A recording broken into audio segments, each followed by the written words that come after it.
Ow! What is happening, guys? What's up? It is Friday.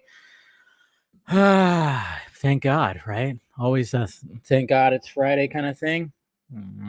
Okay, sorry. Just had to pull up a couple little pages here.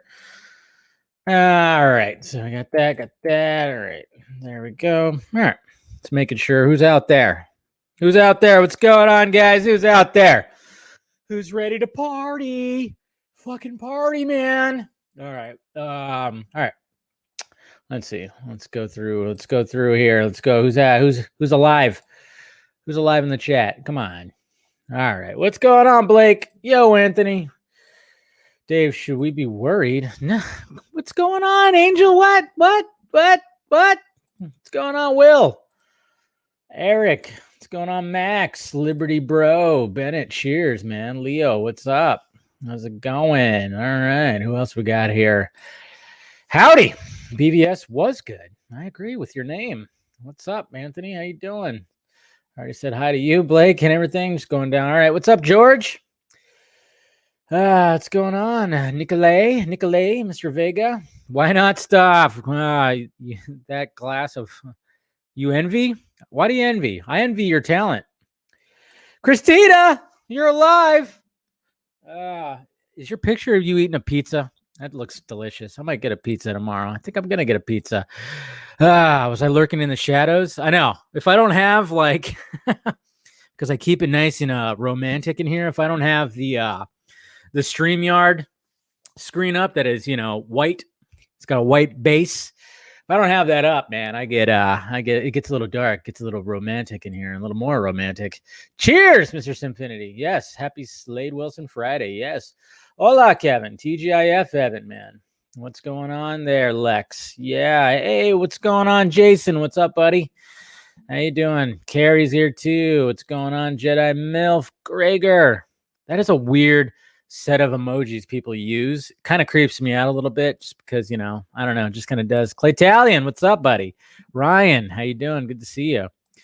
No, you're the best. You're the best. What are you talking about? Not me. You are the best. But anyways, guys, what's going on, Lane?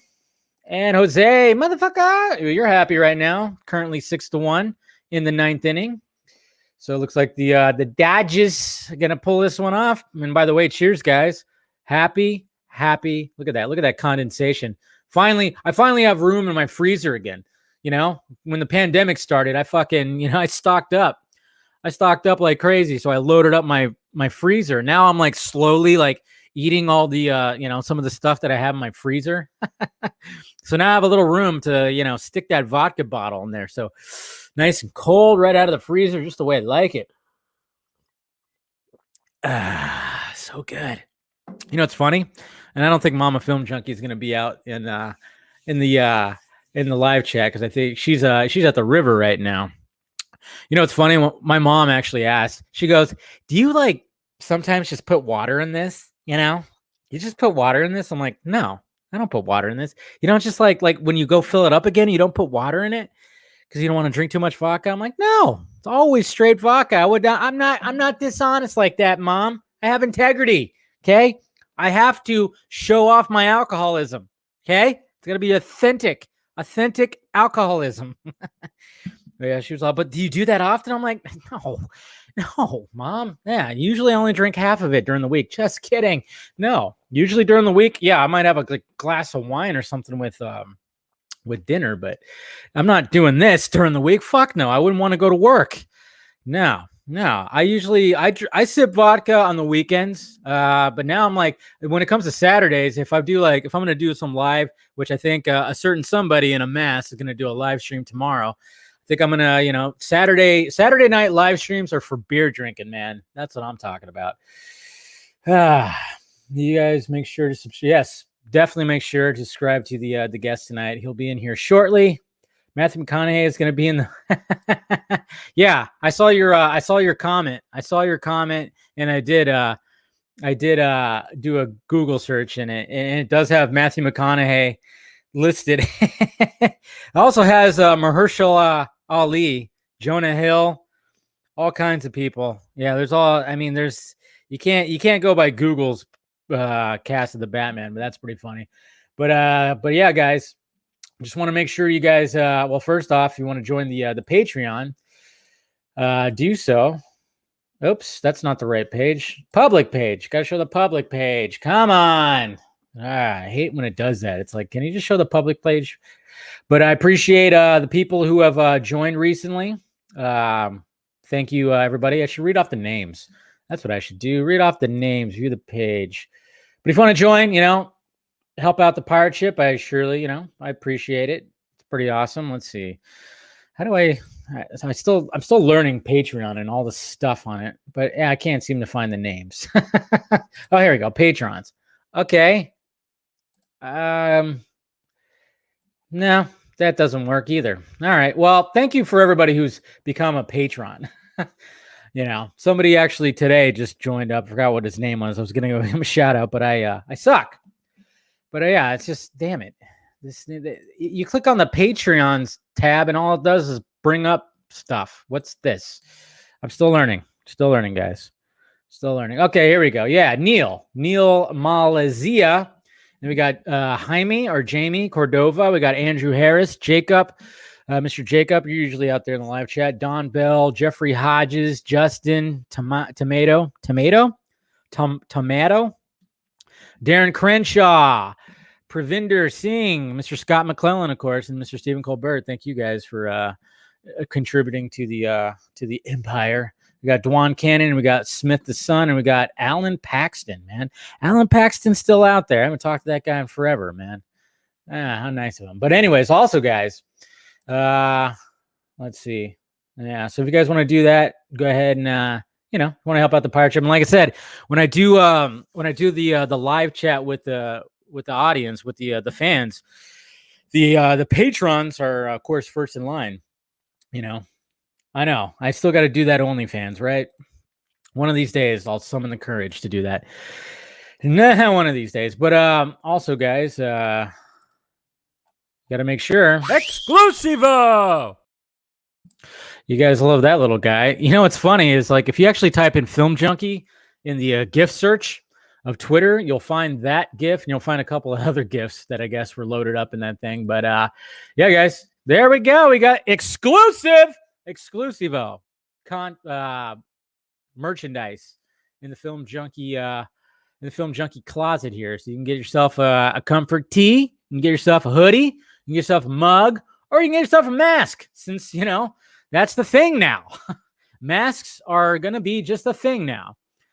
I don't know if you want that on your face, but why not? It's interesting. I might get one. I'm definitely gonna get a coffee mug next. But yeah, if you want to do that, provide it down below if you want to get your exclusivo. So yeah, people seem to be digging that little guy, I've noticed. So there you go. Anyways, I actually have gifts. Go ahead, Eric. Go ahead, search. Just put in Film Junkee. Put in Film Junkee in Twitter, and you'll actually see gifts of me. I've made it, guys.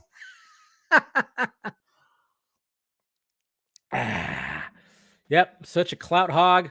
Just look, earning those clout bucks, man. That's what I do. That's what I do, man. That's what I do. Why is this not blue? I thought I made this blue. Oh, well. It's cool. But yeah, definitely do that. You don't wear masks in Canada? Are you kidding me? What? Oh, you guys are like serial killers then. What's going on, Stallone fan? Can't wait for the mask. I know. I'm so tired. I was wearing like the bandana for a while, but I got tired of that because I constantly have to like tie it and tighten it and stuff like that. So I got like some standard, just like up. No. Turn or flight out.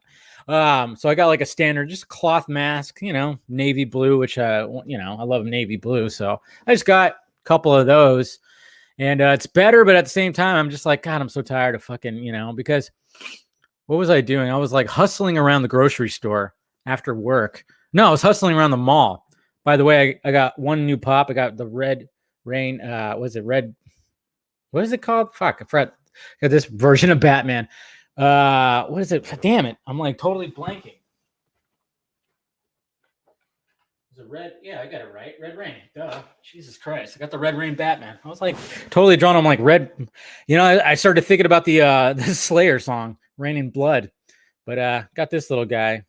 And I also got the 2015 Doc Brown too. Red Rain, yeah. See, I think he's got. I was like, I just had a brain fart because all of a sudden I thought of the.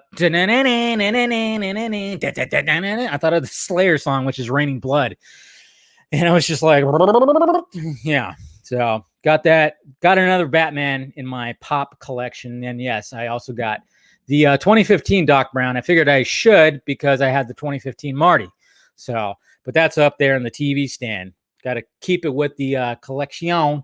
And also, guys, too, next week you're gonna see my new setup for the vodka stream. As much as I like this relaxed little setup, but I have something else in mind that I wanted to do. I wanted to do more of like a bar type setting, a different kind of location that I already have started setting up. So next week, yes, of course I know fucking Slayer, dude. Come on. Fucking love that album. No, but yeah, I'm gonna have a new setup, and it's gonna be interesting. Hopefully, I could get everything going. I just need to rearrange some of the pictures on my wall because I want to like have certain things in the background. But it should be good. Should be good. I actually was messing with the setup last night. It's pretty much what I was doing. I know. I need to do another live watch. I know it's been so long. It's been so long. Can you check to see if my T-shirt sale went through? PayPal was being weird. Okay, I'll check that after. I'll check that after this, or maybe I could check now. Yeah, damn, I could check the analytics real quick. No, I don't think it went through. What's today? The 24th? No, it's the 23rd. Yeah, I don't see anything that's showing. But I don't know. Yeah, sometimes PayPal can be a little biatch. But yeah, just try it again or give it some time. Maybe it just hasn't gone through yet. I don't know. Exclusivo. Are you going to have people? What is that? POCD? What? POCD? What does that mean? What's going on, Shaking? What's up, buddy? Good to see you as always. The magician himself. The magician himself. I want to see. I've always wanted to have a street magician.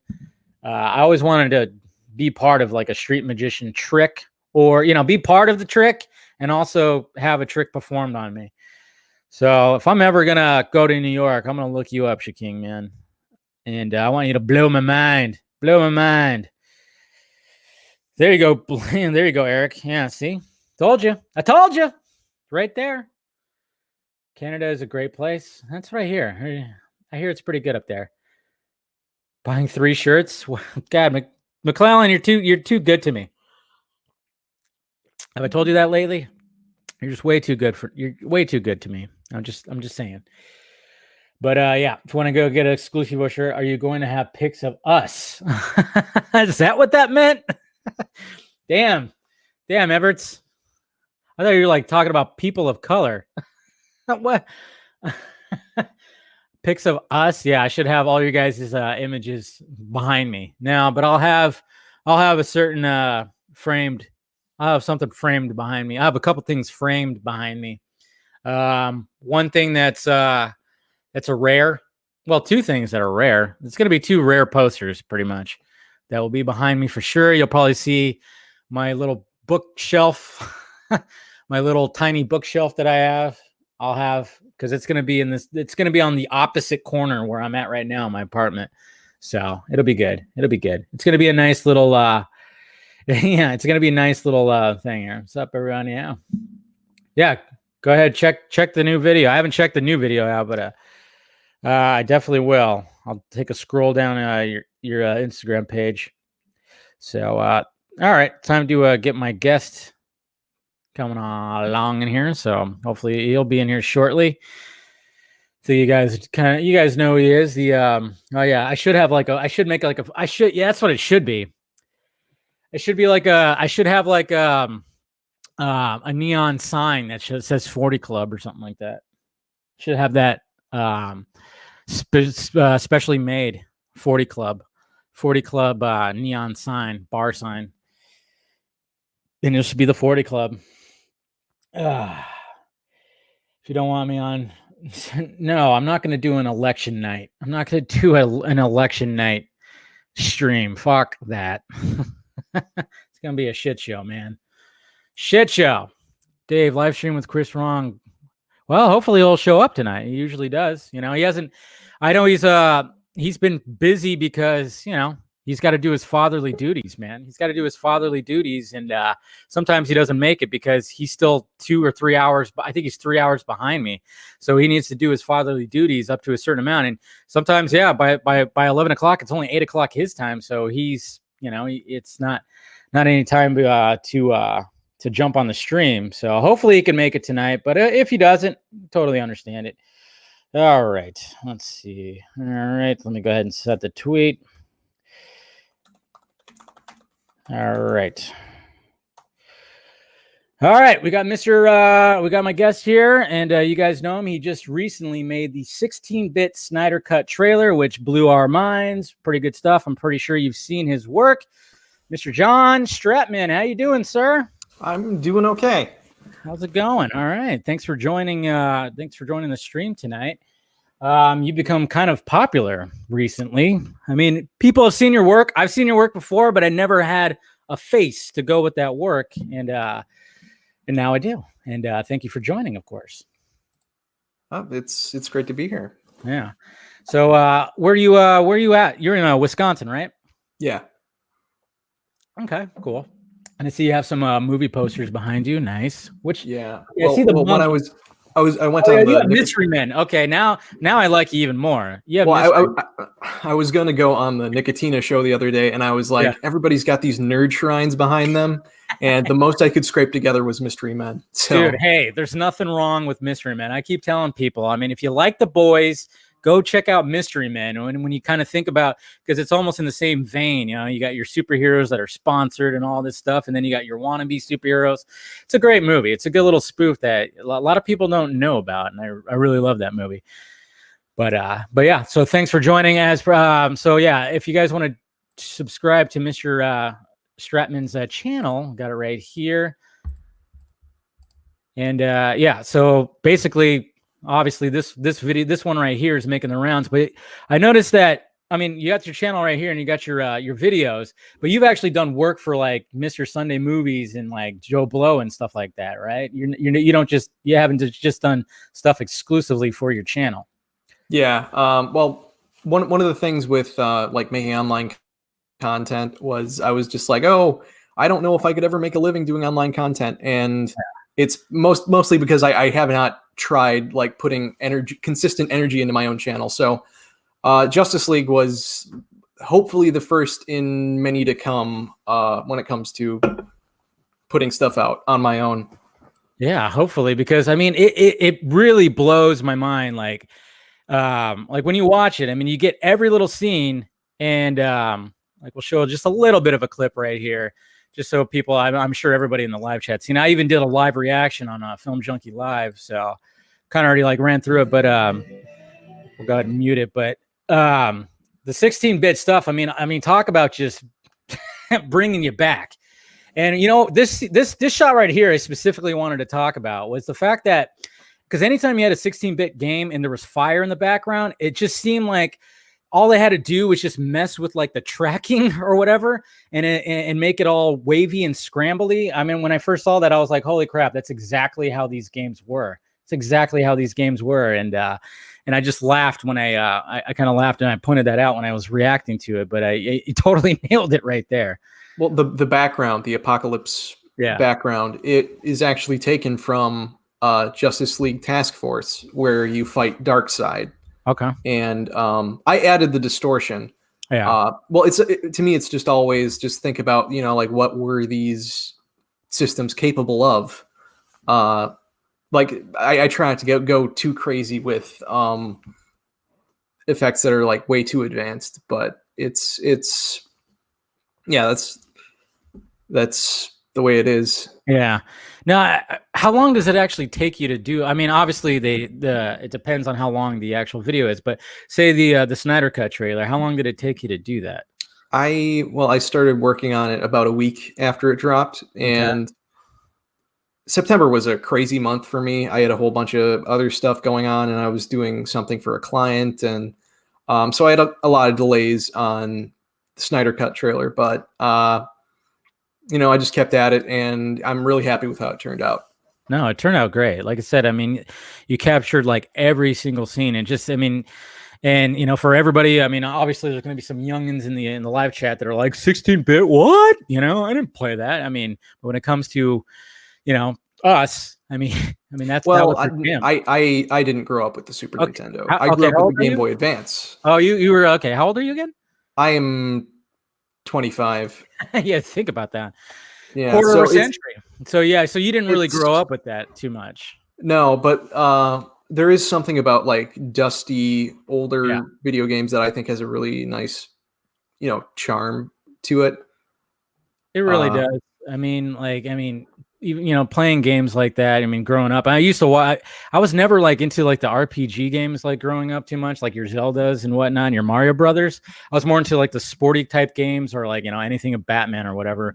But I would always watch my brother, you know, play those games, and it's like when it comes to like, say you get like an idea of like what you want to do, whether it's like Avengers Endgame or Rise of Skywalker or the Snyder Cut. I mean, where does the process start when it? I mean, obviously you watch the trailer and you just start thinking about, okay, just got to convert that and to make that. How does the process begin? well, you got to think about like how you're going to come at it, because there is uh, with like a trailer remake, like what I do for Mr. Sunday. It's you can't do everything. You can't do literally everything with the same timing. You have to remove pauses, and you need to get rid of stuff that might slow things down. Um, so if you're doing something like that, you got to whittle it down. But with the trailer remake, I did well. I do a shot list, and as I'm doing a shot list, I then break down, you know, like which of these scenes take place in the same area, in the same with the same background, and I pretty much just like label where each thing takes place, and like that's the beginning of it, just like having a to-do list pretty much and just running all the way through that. I don't always go in order. I usually do the simpler stuff first if it's like a logo or just something that is minimal movement. That's usually what I do first. And what are you using? You using like After Effects or? I'm using a program called paint.net.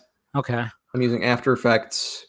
I more recently started using Sprite Stack, which is it's a program that, like, if you're a pixel artist, it's great for making things rotate and making a 3D thing. I've just made it like integral to my character creation process, and Justice League was the first project that I used it on. Okay. Okay. And so okay, so you start like mapping it all out essentially, and then is it just like painstakingly like frame by frame things, or because obviously with like 16-bit characters, you kind of like they have pretty simple movements, right? So it's not like you have to do like everything like, you know, frame by frame, or do you have to do frame by frame? I do frame by frame. Okay. The thing with well, like movement, it's a cartoon. Yeah. You can do anything. Frame rate is up to you, and one of the great things about it is you can make the animation as jerky as you want, with as few frames as you want, and people won't see it as lazy. They'll see it as, oh, it's jerky like an Like the old games were. yeah. So, but I've tried to you know, I usually try to make it smoother than it needs to be. Yeah, I get it. It's like you kind of like, is that like the perfectionist in you or something like that? You just kind of see it and you just see that little jerkiness, but you want to like smooth it out, or what? Well, I just want it to be impressive. Yeah, makes sense. It makes sense. And then you said like sometimes you just pull backgrounds from like existing video games and just kind of just incorporate them into all these shots. Yeah, because, well, there's this, like, one of the reasons I got into pixel art. Well, one of the reasons I decided to stick with it was because I was not happy with what I was seeing from other people who were doing similar things. It's usually, I don't want to drag out other artists, but what I see is usually Avengers, but they all look like Mega Man. Yeah. And that's if You you're want to not add the details to distinct them like to the characters, right? well, Not if just how, yeah. in my opinion, if you're not pulling from the franchise's gaming history, just what are you doing? Yeah. The way I want my videos to be is if somebody played those games or has like childhood memories of those games, and I insert something as simple as like a certain attack or a sound effect, I want that to be recognizable and like I want it to be appropriate for whatever I'm covering. Yeah, and definitely the music is key. That 16-bit music is definitely key because that really triggers the memories right there. I mean, you hear that kind of stuff and it's just like, oh geez, I'm 6 years old, 7 years old again or something like that. You just immediately, it's like traveling through time hearing that kind of music, and I absolutely love that. So basically, okay, so you create the characters, the animation, and then you pull from existing games, which I really like that because like you said, you're trying to, pretty much immerse like the watcher and be like, hey, if they played this game, they're going to recognize this little part right there. That's pretty awesome stuff. Is there any future stuff you're working on right now, or is you keeping that a secret? I am doing another. I did say I want to do more trailer remakes more consistently. So I am doing another trailer remake. I'm also planning another comic book adaptation because one of the projects that I have on my channel is an adaptation of Vader Down. Mm-hmm. Like right after I left Joe Blow, I asked myself what I wanted to do, and the most honest answer was I want to make a Star Wars movie. So I adapted the comic book into a mini movie that's about 12-ish minutes. Mm-hmm. So that's what I'm aiming for this next one, but it's for this next comic adaptation, not this trailer. Yeah, I'm in the process of whittling that down. Nice. And you said you worked with Joe Blow. How long did you work with those guys? About 2.5 years. Okay. How was that experience? Pretty good. It was okay. Like it helped me get my work out there. But I got to like they have like their YouTube channel is a lot of top 10 lists and a lot of like stuff like that. And I reached a point where I was just looking at the other content they were putting out, and I thought that weren't really fitting. Yeah. So yeah, that was one of the reasons that I left. Mr. Sunday's always great to work with. Yeah. When did you get involved with that guy? I love that guy. That was around like 2016. Okay. So about like right years. before around like Rogue One. Okay. Because I remember some of my first projects with him were for a lead up to Rogue One.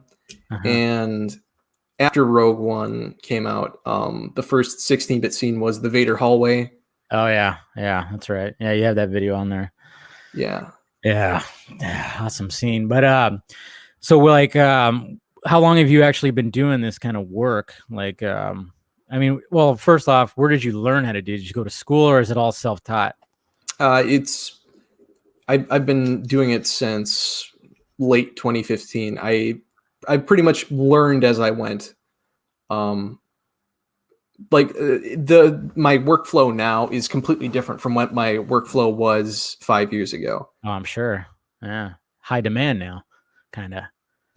Well, I mean, like so the way I like go from frame to frame. I used to like make a little image file that was like a whole bunch of frames of the character walking, and I would crop and then just move it frame by frame and just keep cropping, and it just wasn't working. That took so much unnecessary time. And now it's just a PNG sequence that you just put it in, choose the frame rate, and then it plays.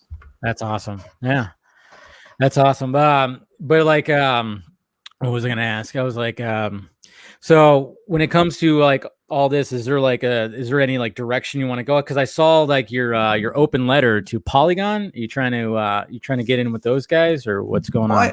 I saw an opportunity. And It's a good open letter. I very professional, and you show off all your stuff, and it's, you have a good presence on the camera. So Yeah, well, they got a guy.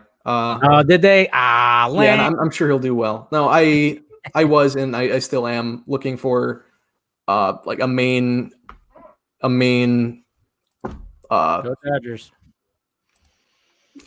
like I'm job hunting. You're job hunting. So do you have like an actual job, like a daytime job too, or is this it? Not currently. That's well, Okay. I recently started a Patreon. Okay.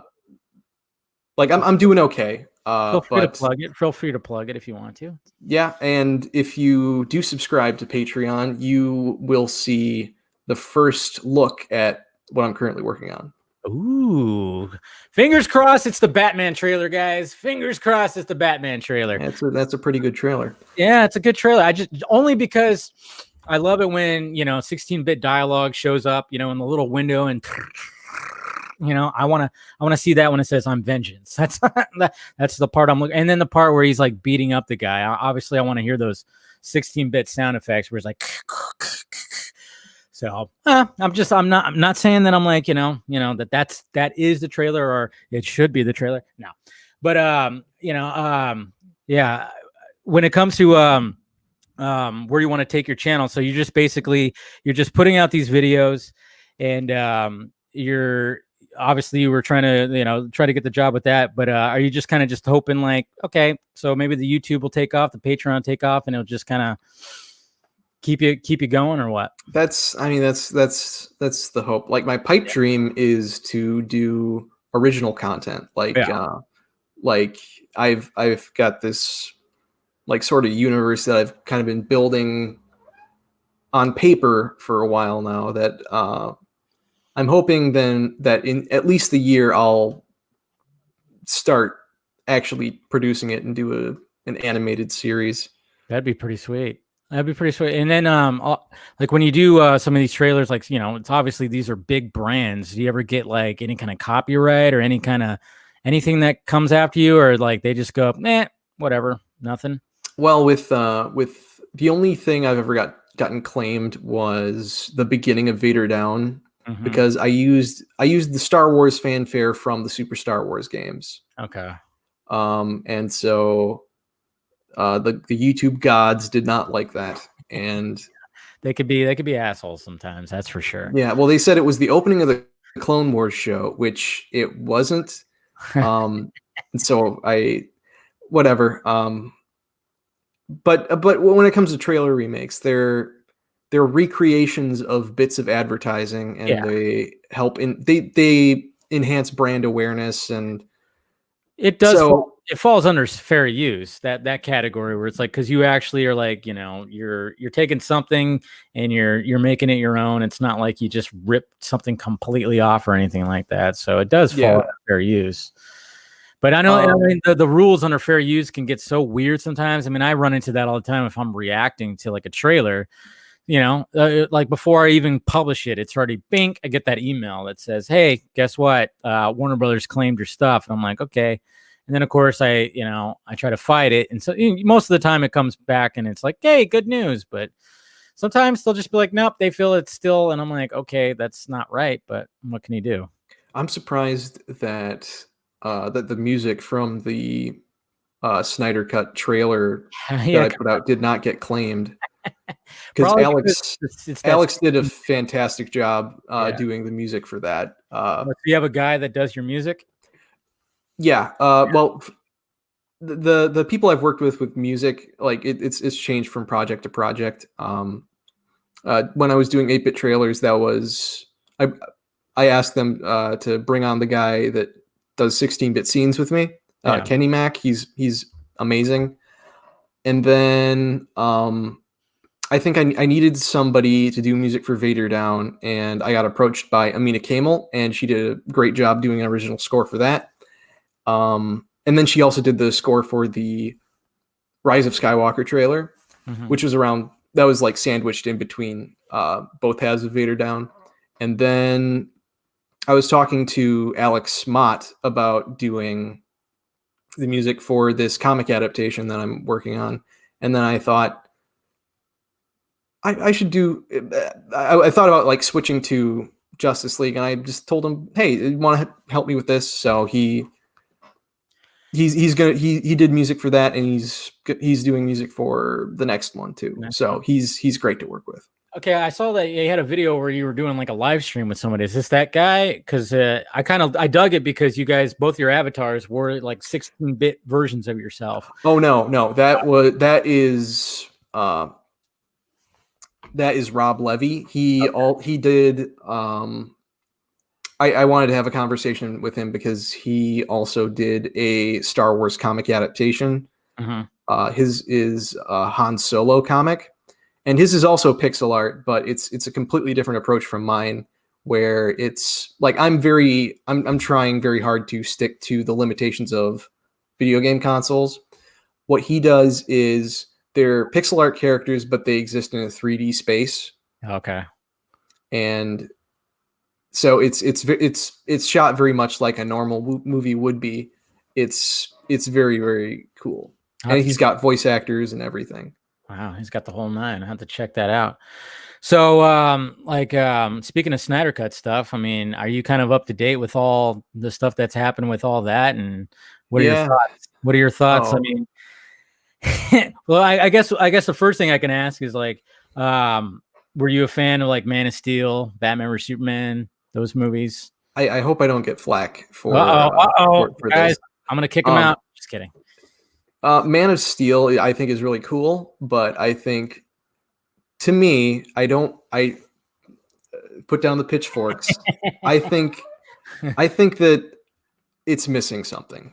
It is? Okay. Because I as a kid, I grew up, I read this every summer. I would get this compendium of comics that would be all Superman's appearances from the 30s to the 70s, and I would read that every summer, and then.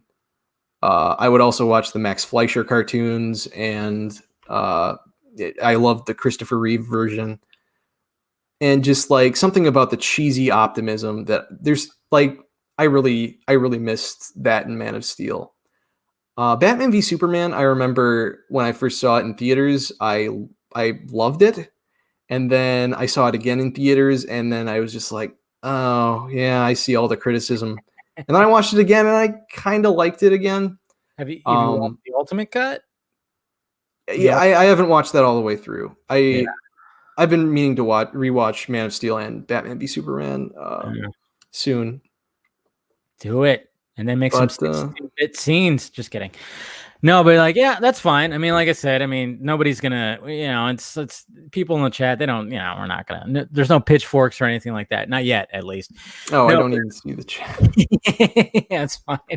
Oh man, don't say anything bad, guys. Just kidding. I gotta check. Yeah, check. Yeah, he's looking out. He's looking at your words, guys. No, but yeah. So when it comes to the Snyder Cut stuff, when were you like aware? Like, okay, so did you see Justice League in the movie theaters? Yeah, also? I remember when I was watching it, I was just like, it's a very inoffensive movie. It's very if you just view it as a movie, it's just it exists. Yeah, there's no big swings. It's just there. Yeah, no choice really stands out unless you can't ignore the mustache, but that's not really a choice. That's more it's a little difficult to ignore, especially when it's the first freaking scene. Man, I mean, that's just where you just you could have just made that movie without that opening scene. Yeah. No matter it seemed like that was included because the filmmakers saw Spider-Man Homecoming. Pretty much. I mean, that's pretty much what it kind of felt like. It's like, oh, we got to make this, if we're going to inject as much hope and optimism as possible. It's like, well, let's have a scene where some kid is approaching Superman after he just saved the day and he's going to have a cell phone in his face. And yeah, it's a scene that's like, and I've said this many times and other people have said it too. It's like, who actually looked at that and said, hey, that's fine. It's good. Just go ahead and put it out there. It's fine. That's I mean, and then somebody who like you who actually works and just, I mean, you're not doing visual effects like that. You're not doing like that kind of CGI, but I mean, I mean, there are deep fakes that look better than that. That's what was like mind boggling when people were putting out these deep fakes that even like looked better just by using an app. And it's like, okay, these companies couldn't just tweak something just to make it just a little bit better, or were they in that much of a rush? Well, here's the thing with deepfakes. Like it's considered very like a very sketchy method right now It is. because of like the connotations and whatever. So they obviously could not have, because deepfakes is a completely different method from CGI. Yeah. And they were, yeah, they must have been short on time, because that's not, you don't plan to completely replace somebody's upper lip. So yeah, they could have creatively cut around it, I think. They could have. There's decisions that I don't understand. Like I think even last week, or I don't know when it was. I don't know, one of the live streams I did. You know, a specific scene that always like I'm like, what were you thinking when you're talking about like, you know, that when you're talking about scenes that somebody just said, okay, that's fine. It's like the Batman Returns scene where he's about to rip his mask off and the eye makeup just randomly just disappears. Like right before Keaton rips off the mask, all of a sudden there's no eye makeup. And I'm like, you guys couldn't have just had him like with the eye makeup do this, do a cut, and then all of a sudden he rips off the mask and then it's gone. And it may make the eye holes like a little bit smaller or something like that.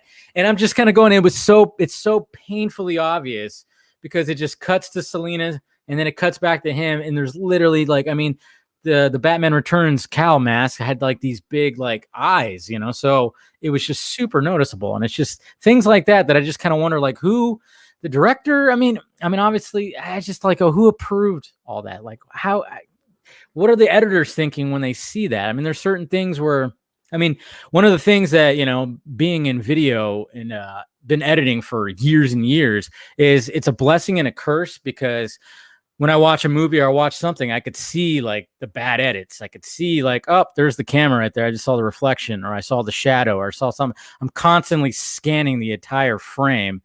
And it's almost like it's a curse a little bit, because, you know, I'll even point it out to friends. I'm all, well, did you notice his hair changed like right here?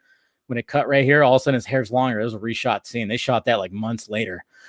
You know, that's just like I always kind of like end up. It kind of can ruin the experience for him. But at the same time, I'm like, it's just I just have that eye. I'm not sure if you have that too, like being in video and stuff, like editing. Yeah, well, I like watching. You know, I like being able to see the strings and like like if it looks like a rubber puppet, that's awesome. You know. Yeah.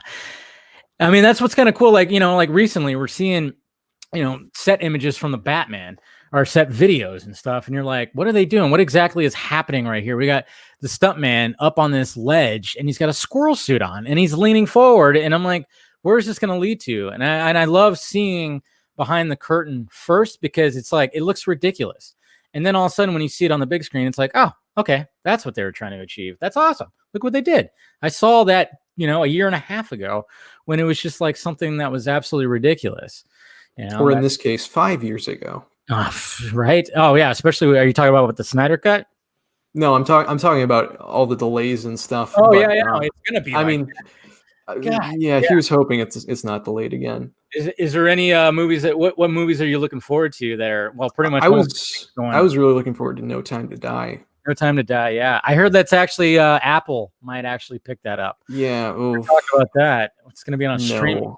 I know that's a movie that you need to see on the big screen. I mean, there's certain movies that I can handle seeing on the small screen. Fine, you know, I don't need to see Hubie Halloween. You know, Adam Sandler, you know, movie on the big screen. I could watch that on Netflix, but a movie like No Time to Die or, you know, Wonder Woman, you know, specifically like movies like Dune and stuff like that. It's like, that's what needs to be seen on a big, huge screen. I'm glad I saw Tenet. What was the last movie you saw in the movie theaters?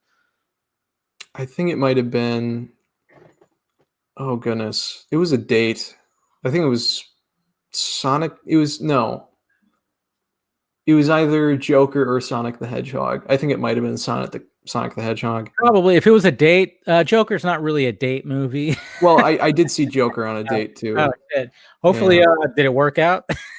I mean, I mean, we went to see Sonic at later, so Well, I mean, that was like that was like October to what, February right there. So I'm not. yeah. Well, I think when we saw Joker, it was like pretty slim pickings. Yeah, no, I saw Joker on a date too, so don't worry. But she was all actually, it actually rose a red flag because she was like, "Oh my god, I'm so into this. He's hot," and I was like, "Okay, you got some demons going on in there." So obviously, it did not work out. But is there other like big movies besides No Time to Die that you're looking forward to that are coming out next year? Well, well, Dune, obviously. I don't know. I don't really care about Sony's whatever Sony's trying to do with Marvel characters Okay, right yeah, now that aren't Spider-Man. yeah, like Morbius and all that stuff. Yeah, I mean, it's like part of me thinks like if they don't carry their own solo comic already, then Is there? I mean, I don't know. Anything can work. Yeah. Venom was okay. Yeah, I'm with you on that too. I wasn't like too. A lot of people were jazzed up about Venom, and I was like, yeah, it was fine. I mean, Tom Hardy made it for me. If it wasn't Tom Hardy, I probably would have liked it even less because he's one of my favorite actors working, and I think he really saved that movie. But other than that, I'm like, I think Sony really tried to They tried to MCU that movie a little too much. I think they really could have taken it a little darker, a little bit like, hey, this character can exist on its own, but it's like, I don't know. It seemed like to me that they were trying to make it too much like the MCU. Are there any comic book characters like that you grew up on that I don't know? You said like you were collecting comics and you got like these comics. I mean, obviously Superman, but was there anybody else? I grew up on Star Trek. Okay, so Star Trek to me is like to me a fourth Star Trek movie is my Snyder cut. That is what's going on with that? It's just I keep hearing back and forth, and like all of a sudden Chris Pine would be like, "Oh, it's happening. Oh, it's on the back burner." It's like, have you heard anything about that? Yeah, the disputes with Pine and Hemsworth.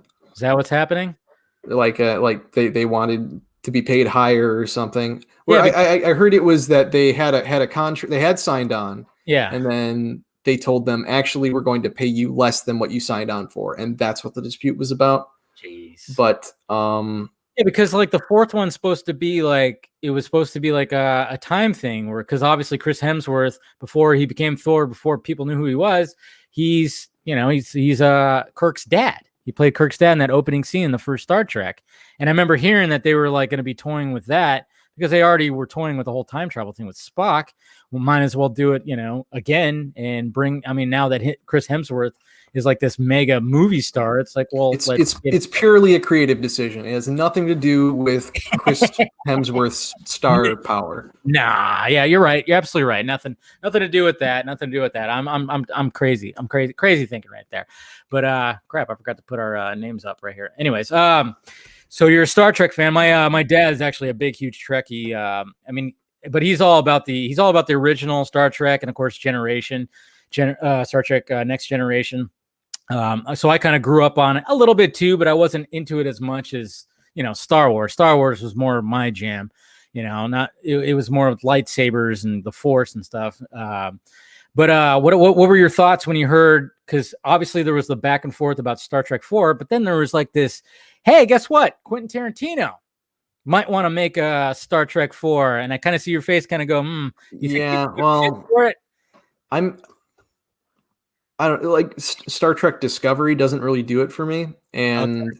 I think I don't know. It seemed like that and Quentin Tarantino are both like the idea of bringing Tarantino in comes from the same place that a lot of the first season of Discovery did, which is this is for adults. This is edgy, and like I watched Star Trek when I was 8, and I was just like, wow, future optimism, wonder, great. And like I'm trying to imagine a kid watching modern Star Trek now, and I can't, because it's for adults. I mean, lower decks, I guess maybe.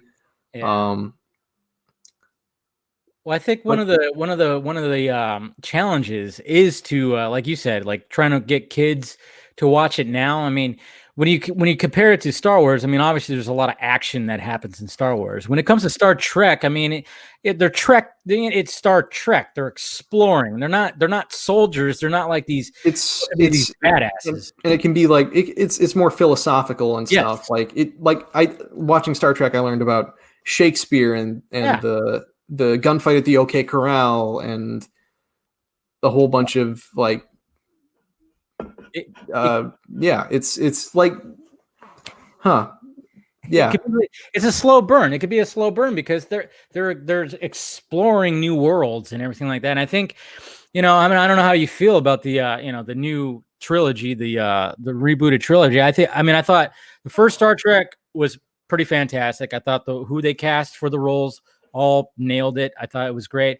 Into Darkness, I know it gets a lot of hate. There's certain things I like about it and certain things I don't. I think when it came to casting of Khan, I was like, I mean, as much as I like Benedict Cumberbatch, I think they just cast him because his voice is so deep and menacing. But I'm like, he doesn't really resemble the Khan that I remember in the original Wrath of Khan. But whatever. That was the big mystery going into it, that they were like, Benedict Cumberbatch is in it. Who is he? Who is he? And he's exactly who everyone was saying he was.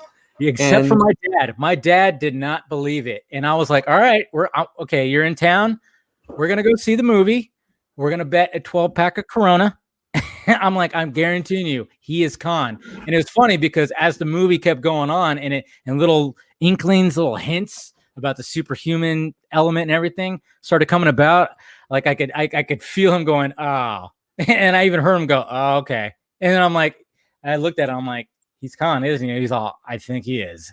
And sure enough, it was right there. Did you like how they kind of reversed the roles? Like, oh, this time Kirk dies. I think it worked. Yeah. I really dug that scene, to be honest. Yeah, it was, it was like, even though it was a reversal, it was still, it was still really powerful. And then I think what made it powerful is the fact that it was Spock finally just losing his shit because he's supposed to be in check. Not him screaming Khan. That I had a little. I almost cackled when he did that. But they had to do it though. They had to do that though. But Star Trek Into Darkness is about Kirk making mistakes and growing up.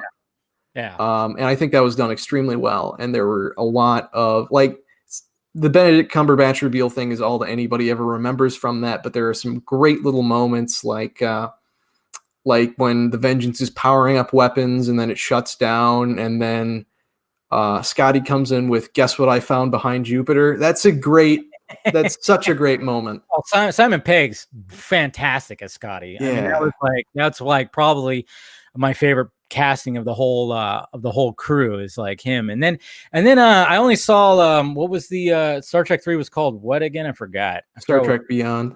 Beyond, that's right. How did you feel about that one?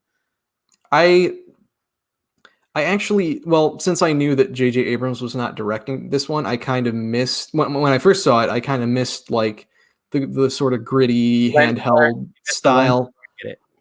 But I think it's also the one that stuck with me the most, because of just like a lot of the ideas like presented in it, like how Kirk's been doing his thing for so long, he almost like he's just feeling like he doesn't know who he is anymore, and how just Spock is thinking of leaving, and at the end they're just like, no, this is where I belong, and this is family. I think that's some really neat stuff, and it was a really I think watching it the first time, I felt like at the end, like this might be the last time I see like all of them together. Yeah, because he didn't know like the fate of the next one. Yeah. No, but like I think I remember when that trailer came out. I think I even did a trailer reaction, and that one was directed by Justin Lin. Justin Lin. Furious. Yeah. And then of course, like I had to make the joke. I'm like, well, yeah. I mean, look, you got Kurt riding a fucking like dirt bike. He's doing like these jumps on this planet. And I'm like, yeah, I mean, it's injecting some of that because like going back to what I was saying, it's like, you know, like you said, Star Trek is more about the philosophical side of it. And it's about exploring. I mean, these guys. One thing, it can be action. And like, I think that it's a lot of discussing ideas. Yeah. And I think that like the best Star Trek, like I think Star Trek Beyond like did this amazing balancing act of being both a blockbuster and being the most Star Trek movie that there ever has been. Really? You thought it was like the most Star Trek movie, like even like with like the previous movies? Well, because most Star Trek movies don't involve them actually like on a routine mission or something. Okay. Like Star Trek 2 is basically a rescue mission. Then Star Trek 3 is just everybody going rogue, and so is Star Trek 4. And then a lot of it's just like, you're the only ship in the quadrant. Check out this security threat. Yeah. This was them actually, you know, on a 5-year mission exploring, you know, what's out there. And Yeah, I think when it came to like the previous movies, I thought, you know, I mean, obviously, like, yeah, it kind of like teeter-totter back and forth. I mean, obviously, you had the first one, and not even like a lot of people are even too thrilled when, you know, about the first, you know, Star Trek the motion picture. It's decent, you know, it's whatever. It took it to like a different level. Then Wrath of Khan really kind of like upped it, you know, really upped the stakes and everything, and it was very well done. Then you had the Search for Spock, which was a little interesting. And what was the fourth one? And what was that one titled? I forgot. Voyage Home. Voyage Home, that's right. And that's where was that the one where they travel back in time and then they were like in 1980, whatever the hell. Save the Whales. Yeah, that one was a little interesting. It was the fish out of water kind of style.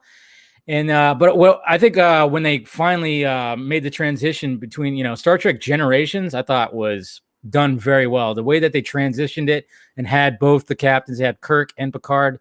I always thought that was like one of the best Star Trek movies. And then First Contact, also a very good one as well. I thought they did a really good job with that whole thing, showing the, you know, going back in time, seeing the whatchamacallit being created, and then of course making first contact with the Vulcans. I thought that was, I don't know, I thought that was pretty damn good. Then it got really off the reservation.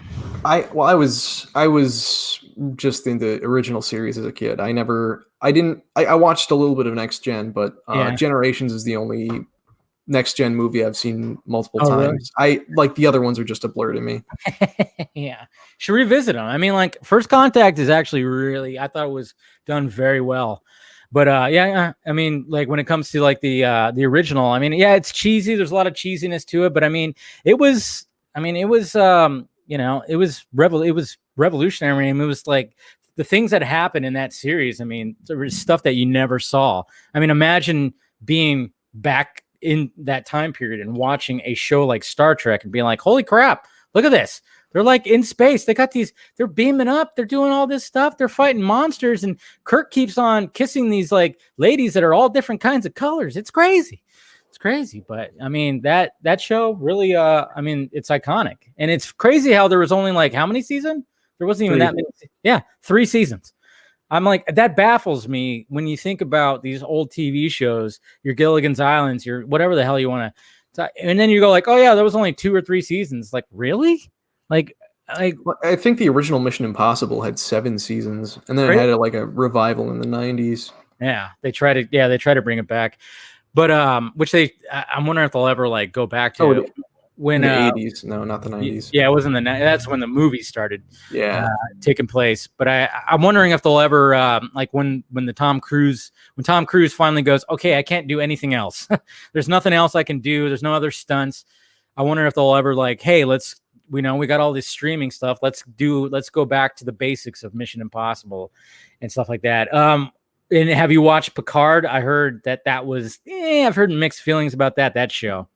No, after watching Discovery, I'm sure people like a lot of people like Discovery, and I shouldn't rag on it, but after trying to watch a couple episodes of Discovery, I felt like I knew what Picard was going to be, and then it came out, and what I saw of it, I was just like, and not for you.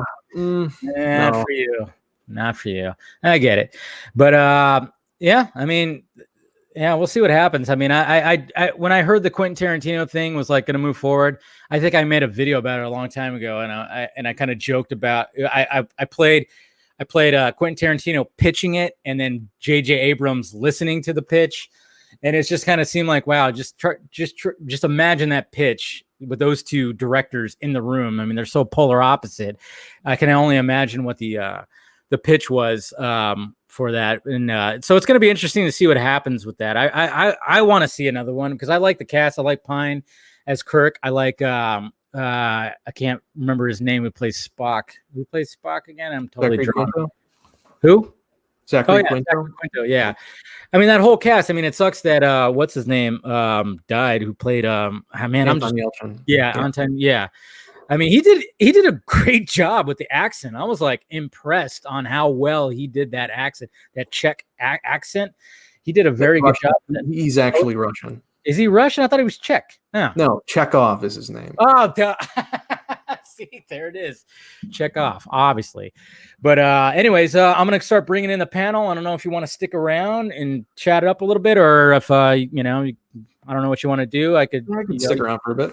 All right, stick around then. I'm going to start setting out for the panel for some of these guys to come in and start discussing some of the stuff that's been happening recently. I mean, obviously, the biggest thing that we always like, that we talk about on here is obviously Snyder cut stuff. We're all big Snyder heads. And, obviously lately it's been pretty crazy with everything that's been happening with the movie. I mean, obviously the additional photography is happening right now, and we're kind of getting spoiled on who's part of that additional photography. And it's been like, but as much as you hate to be spoiled, at the same time, it's building up this hype. It's going to be something that's truly crazy. And, that 2-hour theatrical cut that you saw, now it's turned into this 4-hour plus mini series that's going to be pretty awesome. But we got Mr. Scott McClellan joining the pod here, or joining the stream here. What's up, sir? Hey, I was enjoying all this Trekkie talk. I was like, yeah, you're into Star Trek too, right? I grew up on Next Gen. Next Gen was what I watched with my dad. I still remember Best of Both Worlds, Part 1 and 2. That amazing cliffhanger with Locutus. I was like, yeah. But I have to give a shout out to people because I love Deep Space Nine. You're a Deep Space Nine guy. Okay. I loved Deep Space Nine. Cisco is one of my favorite captains. Yeah, I remember. It's funny because I remember I watched a lot of Next Generation. I think one of the episodes that really stuck out for me when it came to, obviously the Borg stuff. The Borg cliffhanger was obviously like one of the biggest cliffhangers, when it came to Picard. But I think one of the episodes that really stood out was when, I guess he fell into like a coma, and he was only like out for 20 minutes, but to him it felt like 20 years, and he lived on this world. Oh, the flute. Yes. Oh God! A Message in a Bottle was that? Isn't it like The Inner Light? Or yes, that could be it too. Or is that something else? I don't know. I don't know the episode name. Now I have to now I totally have to you have to read. He's like some villager named Cayman or something. Yes. Yes. I just, for some reason, that episode really stuck out for me because, he was living in this world. It is The Inner Light, season 5, episode 25. There it is. That one really great episode. Out. Yeah, that was a good episode. I remember that episode, and I'm like, and then he like wakes up. He's like, how long was I out? And they're like 20 minutes. He's like 20 minutes. And he was basically, to him, it was like 20 years or so. Or it was an entire lifetime. He became like a grandfather. Yeah. Great episode. Crazy. Teen Titans Go did a really funny parody of that episode. Did they really? Time. Oh my God. They did like this whole like 3 or 4 episode Star Trek it was like Robin wanted to be Star Trek and the rest of the Titans wanted to be Star Wars. And so they did do an episode that was a complete parody of The Inner Light. So if you were a Trekkie fan, like you got the joke the entire episode. Like you knew what this was, what they were making fun what of. Was happening. That's pretty good. So Scott, how's your week been? It has it's the end of the grading period today. So it has been it has been an interesting week. I will put it that way. So, you know, John, Scott's a teacher, so yeah. So but are you still doing the mobile stuff, or are you like you're like a halfway? You were like doing the halfway, right? No, we're basically it's still like I mean, I've been in the classroom, the whole time with like 19 kids that I have to like watch online, but 70 others that I'm like actually like in the room with. Okay. Teaching stuff. We're about to start The Outsiders. So there's a friend. I remember reading that. Oh yeah, and we do show the director's cut. Because there's the Francis Ford Coppola had a director's cut of that movie that they called the complete novel because it's like you can't almost just skip the book and watch the movie. Like it is that faithful. Yeah, it's very faithful to the book. And I mean, what's great about that movie is just God, how many stars are in Oh my God, the movie. cast. The cast is unbelievable.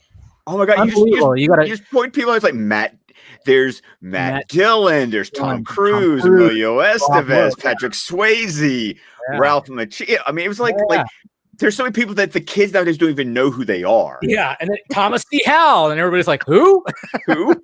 Yeah, but I'm like, come on, you don't know some Thomas C. Howell? Come on.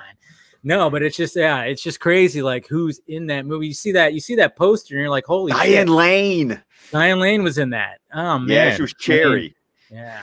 God, man. I'll have to revisit that movie. I haven't watched that movie in years. But I remember, I don't know what grade I was in, probably like I think third grade or something like that. Second, maybe third grade, and we read The Outsiders.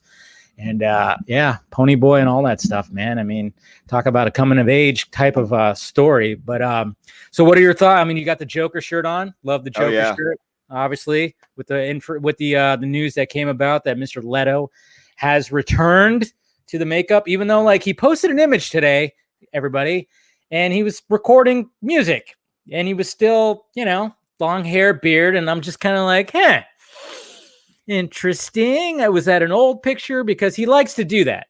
Leto likes to do that. Obviously, that one where he, he's showing his super ripped body that just doesn't even look real.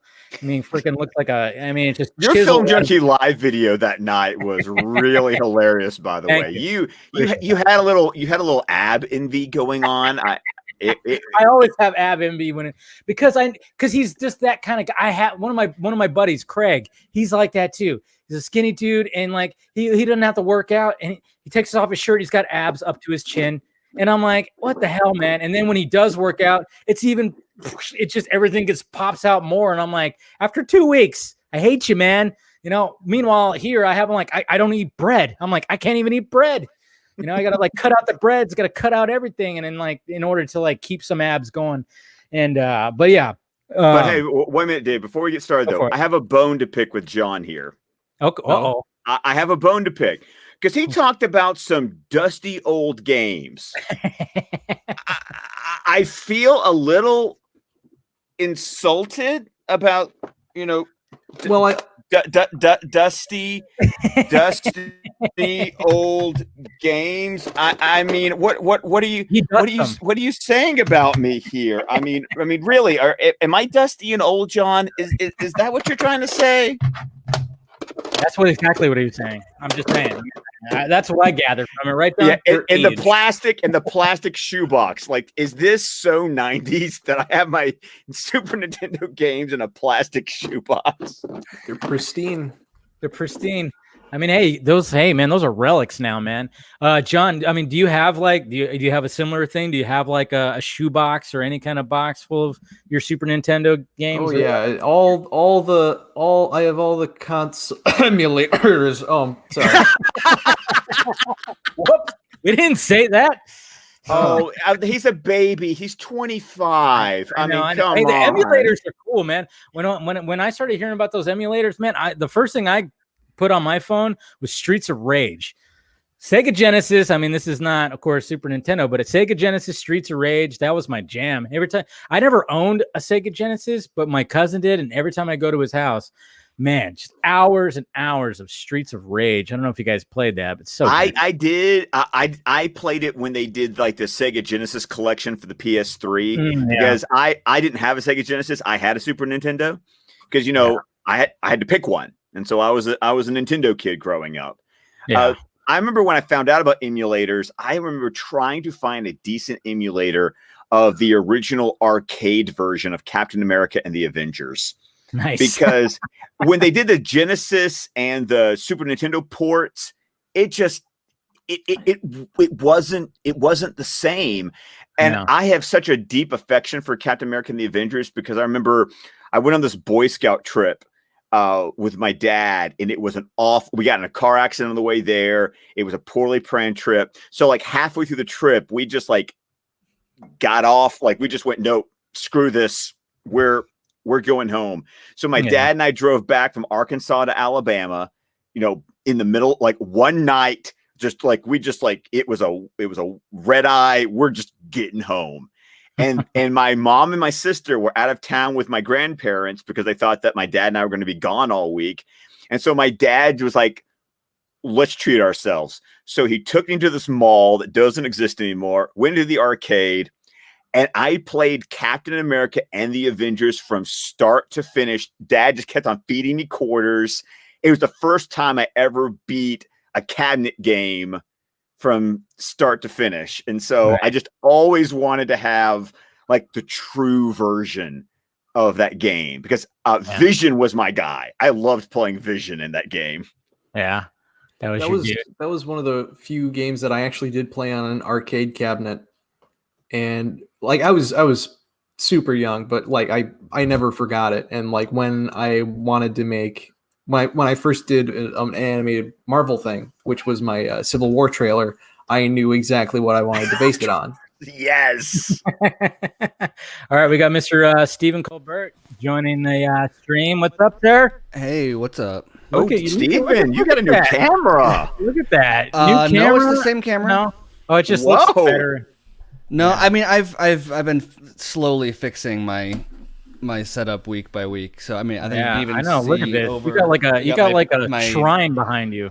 My shit over on that side still, but yeah. I mean you don't want to see anything. Either side of the camera. There's John, with his Mystery Man poster. He's got his shrine. Why are you talking about the Mystery Man one? Oh, but that's Mummy Returns though, isn't it? Is that Mummy? It's like right next to Mystery. Is that Mummy Returns? On it. It's right over there. I was gonna compliment you on the Mummy poster, and then I see. I think that's Mummy Returns. So not quite as good, but still decent. But no, actually, Mummy Returns is my favorite shot ever. With The Rock when he runs up to the gap, like the dude gets stabbed with the sword and it stops him from falling into the crack because that's how, or with the spear, and then like the Rock runs up and he's like, no, that was the mum. No, he stabs the Rock and then the Mummy says no. Oh yeah, that's right. Yeah, it's like no. This pause. He just like dips in from off screen too. It's like it's not even like the shot is so. It's epic. It's like the greatest. That is one clip that I wish I had on hand, just devoid of context. So just like I've got it posted on my Twitter somewhere. I should add it to the drops I have. You need to drop. I need to add some cheesy drops like from movies like that, something like that. I need to add to this. Do you ever watch the Corridor Crew? Where they do the VFX, where they fix VFX in movies. I remember they did one for Scorpion, or like it wasn't Scorpion King. No, but it was. like, I'm pretty sure it was Mummy Returns, where the Scorpion King enters, and they added like lens flares and camera shakes, and they used and the Rock's face was really weird CGI, and so they actually used a deep fake to like put the Rock's face onto the Rock's bad CGI face. Yeah, it looked really good. Well, I mean, it looked a lot better.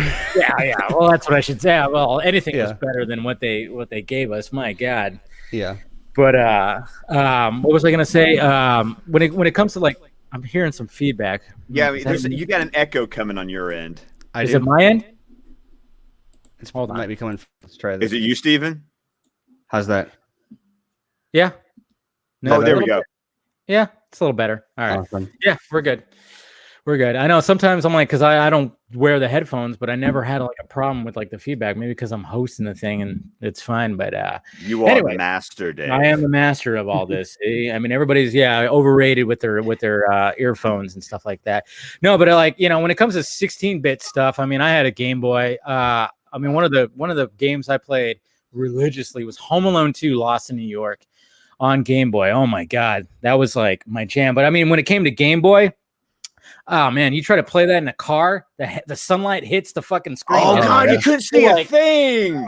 Like they didn't backlight it until like the Game Boy SP or whatever that was. Like Game Boy Advance or whatever the hell it was. I've been playing that's my emulator at my desk is I've been playing a ton of Advance Wars or Advance Wars 2 recently from GBA.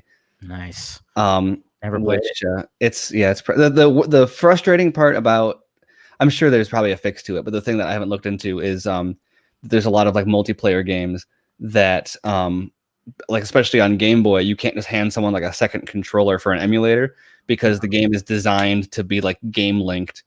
And so I think you can run like 2 instances of it or something, but it's not easy to do like a two player Game Boy game for an emulator, which is kind of frustrating. But didn't Zelda 4 Swords have this weird convoluted way that you had to play it where you had to connect like 4 Game Boy Advance FPs or something to a GameCube or because they gave the connection cables that had like the dongles in the middle, and so you would have like it would be like a fireman's carry version of a like it would tie into each other and then one would tie off.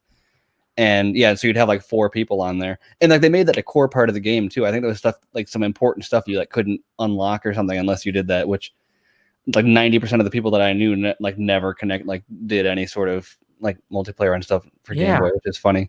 I always wanted to, but like, because there was like a little dongle that everybody would hook up to. But I never maybe I just didn't have enough friends that had the thing. I definitely didn't have enough friends. That was I was, it's like, well, thank you for socially shaming me. The fact that I can't play this game, I appreciate that. Well, I feel like Nintendo really. I mean, I think I only owned a couple systems ever, and Game Boy, and then like I had an N64 that I got in like 2008.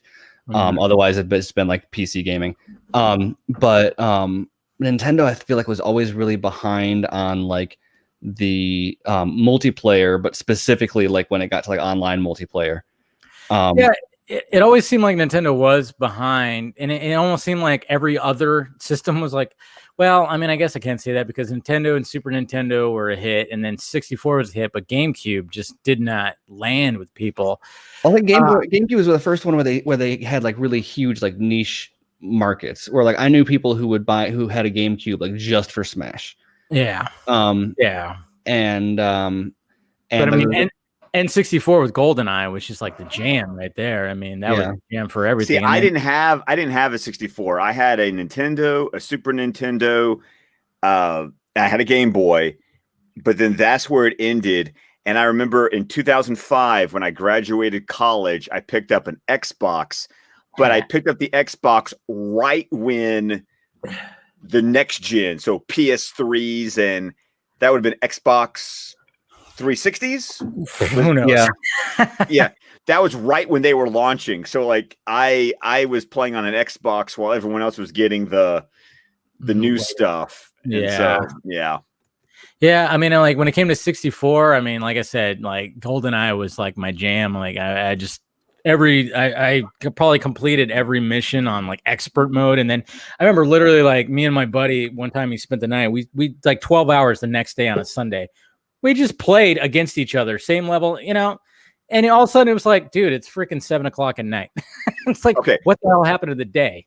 Oh, yeah. Before we got these like these perfectly designed controllers, does anybody else remember the freaking blisters you would get like between your fingers from the controllers? Holding it or cramps. I used to get cramps on my thumbs and I'd have to stop. Yep.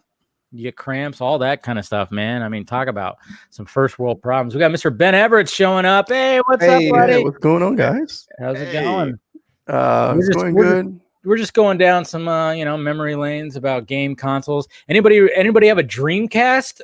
No, I did did. not. I did have one. Oh, there I was like, you look like a Dreamcast dude. Yeah. Well, actually, well, actually, I paid for the import. I paid like $900 for the import because before, when the games would come out, they would come out like a year before in advance in Japan, and then they will show up here in the States. And I wanted that game so bad, and I paid like about $800 for it. What did the Dreamcast have? It had that open world Sonic, and it had open world Sonic. Football. It had NFL 2K or something like that. Yes. And I remember like that was amazing because my buddy got it, and we were so amazed. We're like, dude, you could see their breath. Oh, You could see their breath. Whoa. Okay, Ben, was there a Mega Man like X game on the Dreamcast, or am I thinking of a different system or game? I think you're talking about TurboGrafx 16. Okay. No. You're right. No, that's not for.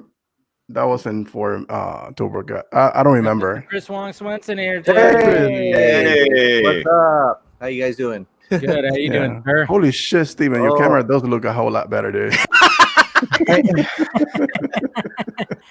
Got some nice lights in here. Is there a show? Yeah.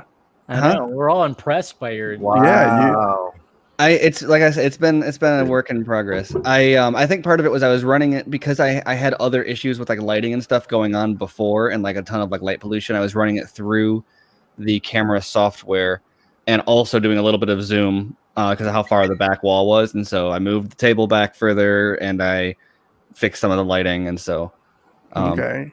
I like the whole shrine thing. Yeah. There. Well, I think it's shrine. I'm gonna need to adjust it as I keep on remodeling. But the candles probably don't help. You're just missing this, Stephen. You just gotta. That's what you need. It's funny because I drew that Snyder mural thing because I made a chalkboard wall and I just drew that for fun. And then when I went to put up the shelf that I built, I was like, oh, actually, that's I might just leave that behind there. Yeah, it looks good. It does. So thank you. Phantom of the Opera. Oh, it's really Halloweenish. Kind of. Yeah, I know, right? Very Halloween. Hitting the mood. What the fuck? So did anybody play 6400? Or am I the only one? What? Atari 6400? No, I didn't. I don't think I played. I just had regular Atari. Yeah, my uncle had it. I broke it though. I had that Texas Instrument. With even like with the text games, like yes, I remember. I remember that Snake, right? Yes, the Snake game. Wasn't it Tiger used to make a lot of those too? Yes, Tiger. Yes, yeah. That's why, like, when I read Ready Player One, I was like, okay, I'm like, I know everything this guy's talking about. Like, I'm like down for that because the end of November is when the sequel's coming out. That's right. Ready Player Two. Oh, yeah. Next year? No, this the year. Book. This year. Oh, the book. November. Okay. Yeah, like in 4 weeks, the book. next book's coming out. Yeah. Oh, wow. I wonder, I kind of wonder, like, what's going to happen with like a movie version of that. I'm sure they're going to like be looking at. I mean, I know like the first one. I mean, it was a Steven Spielberg. I mean, I guess it probably should have made more than it did. I don't even know what the box office was. What was the returns on that and stuff like that? Somebody just said Pogs and Slammers. Now you're really talking. Pogs. Pogs. Holy crap. You know what's funny about like, we'll go back to what I was just saying, but when it came to Pogs and Slammers, I think I was like fourth grade when that was huge. And I remember going to the toy store and I'm like, I got 100 Pogs in like this tube, and it's like, it was useless. It's like, what the fuck are you gonna do with 100 Pogs? It was just to show off. Like, you had those clear tubes that were like colorful and stuff like that. Yep. But I remember, like, during recess and whatever, we'd all play, but they wouldn't allow us to play for keeps. But of course we did.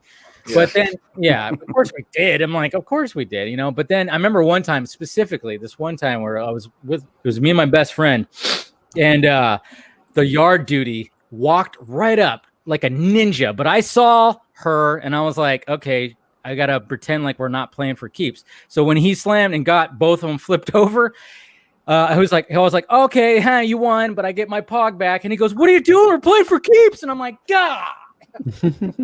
No chill whatsoever. Yeah, he didn't see her, and he was just like, he freaked out. And then of course we got our Pogs taken away for the day, and it was like, I was like, dude, I saw her, and I was like, but anyways, Pogs, great stuff. Anyway, good live streaming going on. We're all over the place with like old stuff gaming and stuff like Well, that. but now we can talk about the news and the gang's here. So you know what? The whole gang's here. Let's do it like that before Garza sneaks in here and then we don't get a word in edgewise.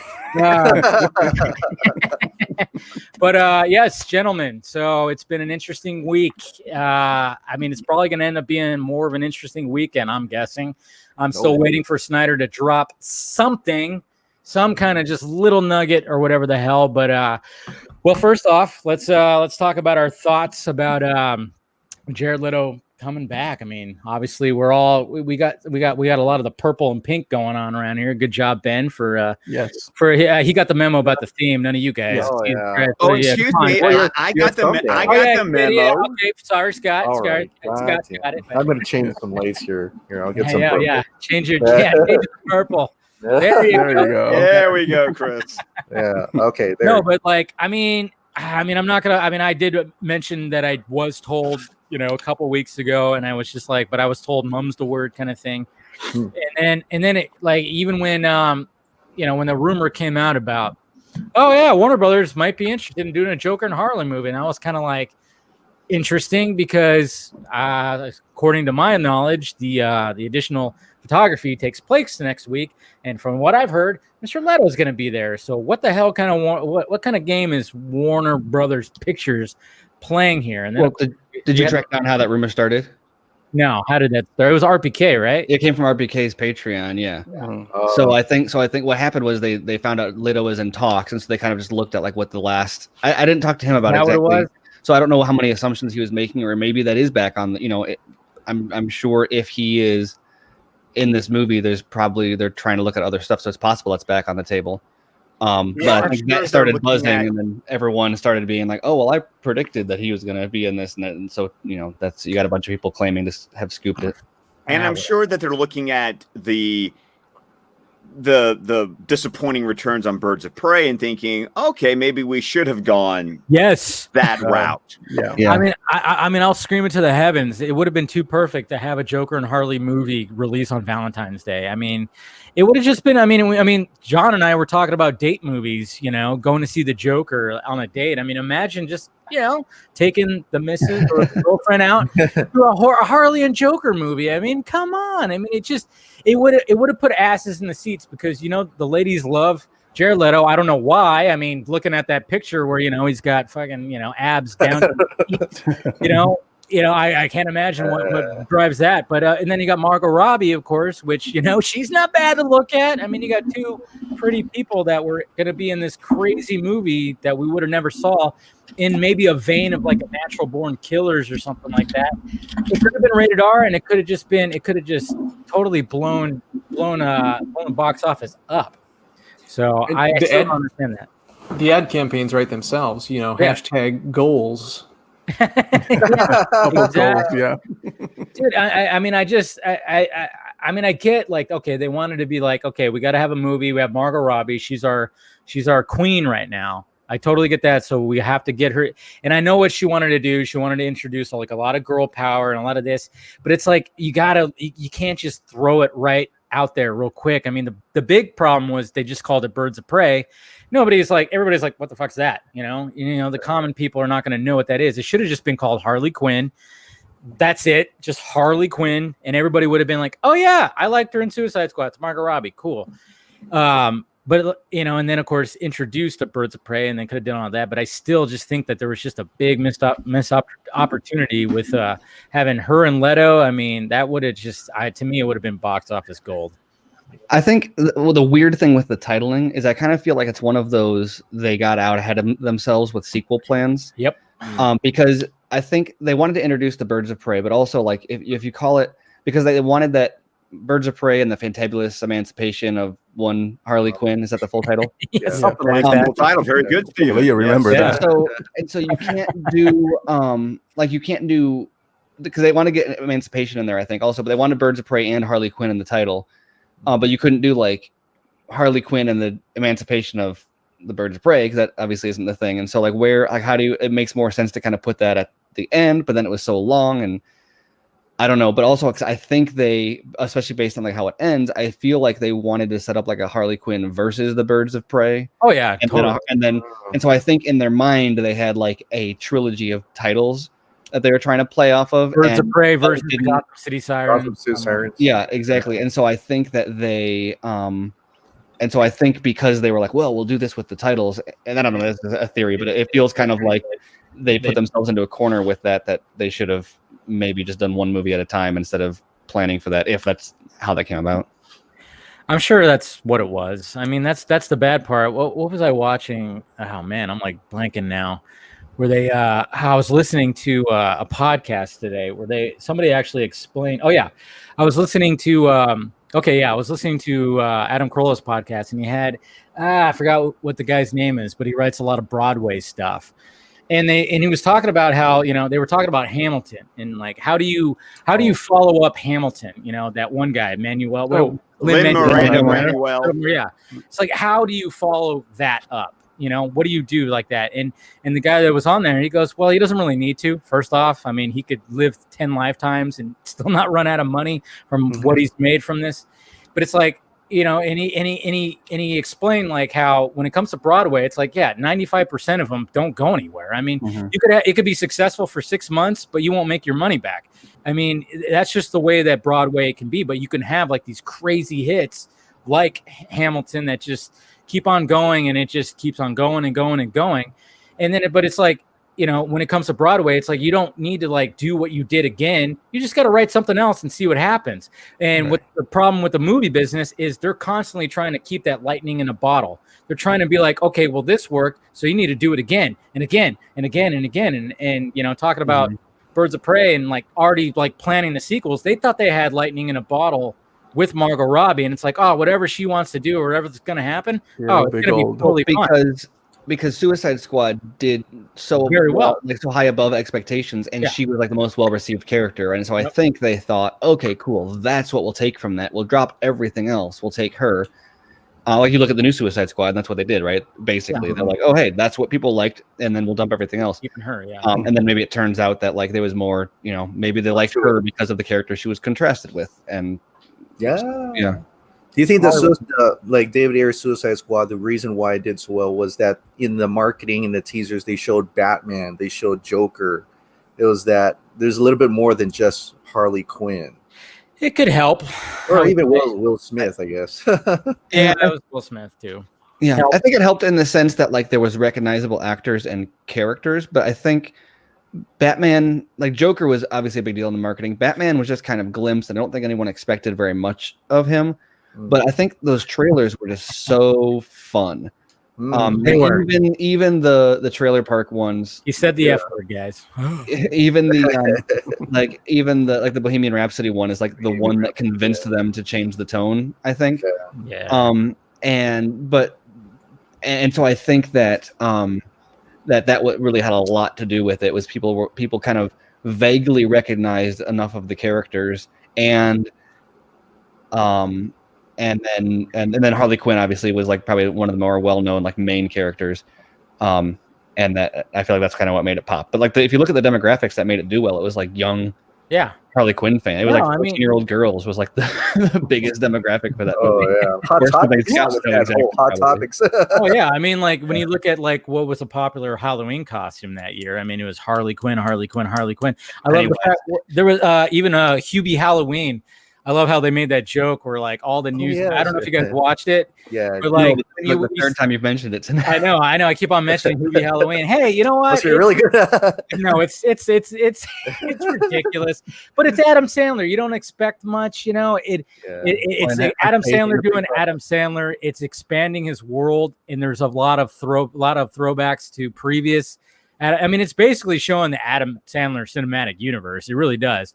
But at the same time, it's like there's a shot where like the newscaster is dressed as Harley Quinn. The girl out in the field is dressed as Harley Quinn, and so is like the weather girl also is Harley Quinn. So they had that running joke, which I thought was pretty hilarious because I mean, it's like because obviously there's always that thing of like, oh yeah, girls, they want to dress the slutty thing, and what better way to do it than just dress like Harley Quinn? which is funny because when she was introduced, it was Batman the Animated Series, and she, she was full on, with the Jester costume, which I hope we end up seeing like I want to see a big action scene with Margot Robbie in the Jester costume and the mallet, just doing something, kicking ass. I was really hoping we were going to see something like that in Birds of Prey, just her getting into that getup, but sadly, did not. I'll just remake the Darth Vader hallway scene, but with yeah. Someone do that. Like the trend now, right? So I think the Raid and Rogue One kind of cemented that. You got it in Daredevil, and then obviously you got classic ones like Old Boy or Hard Boiled. But I'd love to see a proper comic book. Like big budget movie hallway scene. Yeah. I mean, the Birds of Prey, action sequences, the fights, they weren't bad. I mean, there was a lot of like pretty gruesome, like, whoa, shit, and that they were pretty decent. The fight in the evidence locker was really entertaining. I enjoyed that one. I enjoyed it. I mean, and the fact that and then the whole thing where they're shooting the cocaine and it's just all over the place, and she just takes a big, huge. I mean, it was almost like a video game. It reminded me kind of Crank. I don't remember, Yes, that Jason Statham movie, which was all of a sudden, it's like you get this adrenaline rush, and all of a sudden you're just unstoppable, and that's kind of what they were like. I thought they were trying to pull from, and I thought that was actually really awesome. That was probably the best scene I think actually in the movie. But of course I dug Ewan McGregor's scenes and what's his name, Messina as. Oh my God! I mean, I wish I could see more of his Victor Zsasz. He was creepy as fuck. But it's one of those times when people complain about comic accuracy, and you're like, let's just I know maybe I thought he was pretty comic accurate, but also even the blonde version, not the bald version guy. And there was a blonde version. Victor Zsasz, the original when he was introduced. Yes, he was the blonde version. He wasn't always bald, but a lot of people were like, huh. But it's like, but at the same time, I'm like, he played a very creepy, really good sidekick to I'm trying to remember his actual name, but Roman Sionis. Yeah. But at the same time, I'm like, what, he couldn't feel that little pickpocket? That part, I was like, fucking really? That's how she gets the diamond? She just I tried to watch the movie again the other day. I was like, oh no, I can do this to myself. See, again. I enjoy it for what it is. I saw it twice in the theaters. I can enjoy it. Yeah, I can enjoy some elements, but it's just when it comes to the storytelling and when it starts jumping all over the place, I kind of just get jarred and like, okay, wait, where are we at again? I feel like I don't know how much of that. Obviously, some of it was from reshoots, but also they kind of leaned into that with the unreliable narrator. Like they literally made Harley the narrator, and so at one point she's like, "Wait, where was I again?" And then like you had gone so far off on this tangent, she's like, "That's not even what this movie's about." Thinking about Leto. Thinking about Leto and additional photography. So where are we placing our bets for what he is? Nightmare. I'm there with you. I'm there with you. I mean, I want that Joker card taped to that automatic rifle to be something. He'll have the Joker card. That's why we see in the first trailer flying across the Snyder was kind of telling us something, but I mean, when you read who was in that THR article, and when you read that that you have Leto, you have Affleck, you have Fisher, and then Amber Heard. Like, that was out of left field. That was surprising. Why would all these characters need to be together? Like, I mean, there's just like pardon the pun, she's a fish out of the water. I mean, Jesus Christ. I mean, why would she need to be in this? Oh, well, wait a minute. Maybe this has got to be like, maybe there's not much water in the Nightmare future, so it's gonna be kind of hard. I know what's going on with that water bottle now. Well, Aquaman is gone, so she's there for. That's the thing. It's like if Arthur's not around, I'm like, then he must not have survived. Well, I think somebody actually not around. Huh? Well, the Trident is there on the first Nightmare shot. And Wonder Woman's shield, and she's nowhere to be seen. So when we're talking about the destruction of the Hall of Justice is a great sort of wink at who's already been taken out by this point. Yeah. And I think Snyder was kind of mentioning, it was like, hey, there's the Trident, there's the shield, those two gone. But then we got this Joker card that just randomly floats up, which I didn't see at first when I first watched it, and it was like, oh, that's the only one I caught first. Like that's all this other stuff. I had to be pointed out to me. Yeah. I didn't even see the Thomas watch. Wayne picture. I didn't even see the Thomas Wayne picture. Oh, the Thomas Wayne thing had to be like I had to like freeze frame and get it pointed out to me. Yeah. What would the Joker do in a Nightmare future? Well, I mean, survival. Sir, I mean,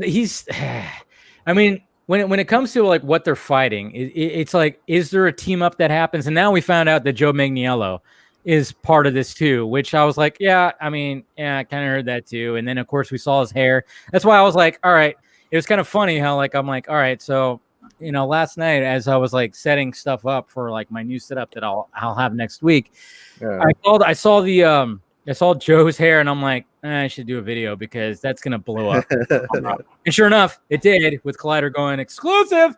And I wasn't expecting. And then the rap following up. Exclusive, yeah, I mean, but they actually did have a source. Told them they had a source. Yeah, they actually did.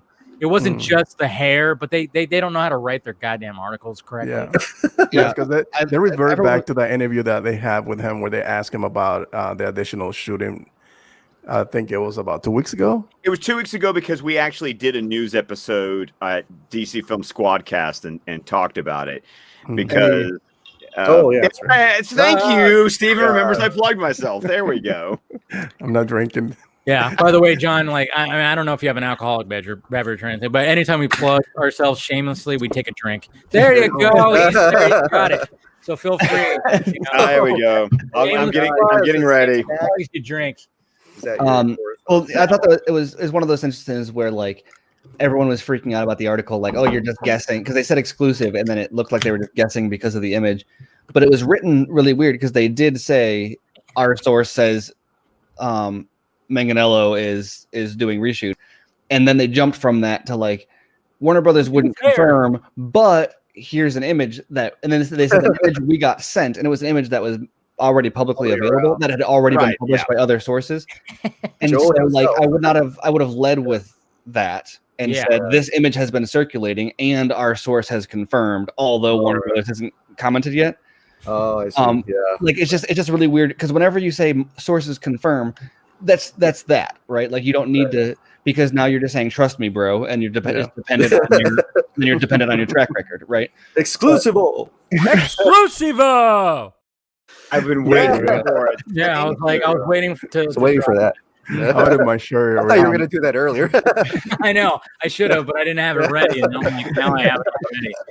But yeah, so it's weird when you pull your like trust me, bro, and then you lean into the logic part because it's like you don't trust your source because you're trying to like, well, here, let me prove it. And it's like, well, no, you set that up first, and then you say our source. So I don't know. That's just I would have structured it differently, but they did say our source says. Yeah, and they buried that under. It's hidden in there. Like at first, like people were like, "Oh man, they're just going to buy a haircut," and I was like, and then I remember I saw you, Steven, like actually corrected somebody because I was at work, so I didn't actually read the article, and I didn't do that thing that we all need to be doing. But I was, my excuse was I was at work. I'm expecting more those type of articles where they make these smart observations of what's going on, like the whole thing with Gareth Evans, which was supposed to be part of his movie or the Deathstroke movie. Now somebody could just write a piece about that. Hey, listen, Gareth Evans is back in talks. It's just the nature of this beast. People are just gonna make these smart observations and write a piece as an exclusive. Right. Exclusivo. All right. Sorry, John. Go ahead. Other people may know the answer to this question, but I'm just wondering how much of these reshoots, like how much is just augmenting what's already been shot, and how much is just created specifically for this new expanded thing. Well, that's the thing. The first thing is one of the things that we keep seeing is people keep saying it's reshoots when it's actually additional photography. They're not exactly reshoots. I mean, maybe there's an element of something that he might be reshooting. I don't know. I don't know the whole logistics of it, but from what we're gathered, it's actually additional stuff that he never got to shoot or stuff that he just fucking thought of in the last 3 years. I mean, that's another thing that I brought up was like, hey, Snyder has been sitting with this thing for almost 3 years. You don't think he came up with some shit?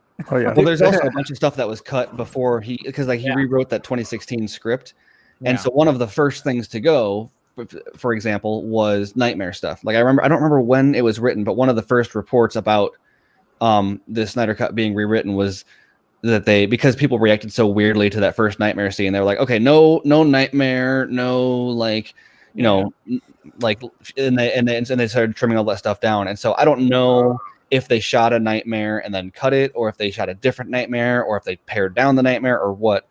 But I imagine if he's gonna get an opportunity to add stuff, whether or not it's augmenting an existing Knightmare, or if there was another entirely different Knightmare scene that he never had the opportunity to shoot, or like you said, it's possible that in like 2018 he was like, oh, that would have been cool, and then went ahead and added that. So John, just to kind of give you the breakdown of what we understand that has come out over these last 3 years is that there was the original Justice League script that was written before BVS was released. There was a rewrite done after the reaction to BVS. There were on-set rewrites being done during principal photography. And then there is the infamous 6 months of reshoots after Snyder left and Whedon came on to write 80 new pages and shoot what we end up getting in the theatrical version. That's approx. Everybody got that? I gotta say, it's like everybody talks, and this Scott's like, "This is the bullet point form." Boom, boom, boom. And that's an average of like typically a one script page. Average is like rule of thumb is like a minute per page, and so that means that about 80 minutes ish of the theatrical cut is Whedon of a 120-minute movie. So there's 40 minutes of a 4-hour movie that is Snyder footage, and even that is probably like it's a different color grade. Maybe there's ADR over it. So, Exactly. I remember after BVS, it was either Ben Affleck or Zack Snyder posted to Instagram footage of either footage or a picture of Deathstroke. That was Ben Affleck on Twitter. Right. Okay. God, I remember that day. I was heading to work when that was happening. So, like, that makes me think: did they already shoot something with Joe Manganiello for this? Well, I think. Well, when it came to that was test footage, but okay. I mean, but it was meant to like, when you watch the Justice League, and he shows up in that like mid-credit post, whatever the hell scene it was. It was the end credit scene because you had to wait all the way to the end to see that. Yeah, that's right.